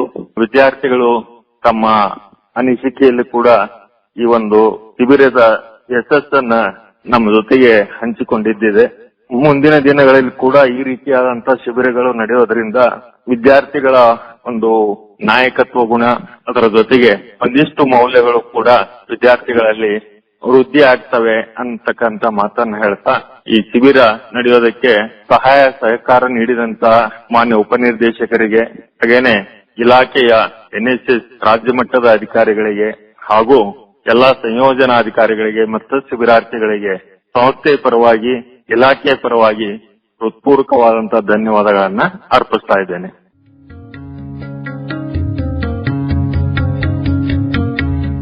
ಇದುವರೆಗೆ ಪದವಿ ಪೂರ್ವ ಶಿಕ್ಷಣ ಇಲಾಖೆ, ರಾಷ್ಟ್ರೀಯ ಸೇವಾ ಯೋಜನೆ ಕೋಶ, ಶಾಲಾ ಶಿಕ್ಷಣ ಇಲಾಖೆ ಹಾಗೂ ಧಾರವಾಡ ಸರ್ಕಾರಿ ಪದವಿ ಪೂರ್ವ ಕಾಲೇಜಿನ ಸಂಯುಕ್ತ ಆಶ್ರಯದಲ್ಲಿ ಧಾರವಾಡ ಜಿಲ್ಲಾ ತರಬೇತಿ ಕೇಂದ್ರದಲ್ಲಿ 7 ದಿನಗಳ ಕಾಲ ಹಮ್ಮಿಕೊಂಡಿದ್ದ ಬೆಳಗಾವಿ ವಿಭಾಗ ಮಟ್ಟದ NSS ಬಾಲಕ ಮತ್ತು ಬಾಲಕಿಯರ ನಾಯಕತ್ವ ಶಿಬಿರ ಕುರಿತು ಬಾನುಲಿ ವರದಿ ಕೇಳಿದಿರಿ. ಪ್ರಸ್ತುತಿ ಬಸವರಾಜ್ ಹಿತ್ತಲ್ಮನಿ ಹಾಗೂ ನವೀನ್ ಮಹಾಲೆ. ಕಾರ್ಯಕ್ರಮ ನಿರ್ವಹಣೆ ಮಂಜುಳಾ ಪುರಾಣಿಕ್. ಸಂಕಲನ ಅನಂತ ಪಾಟೀಲ್.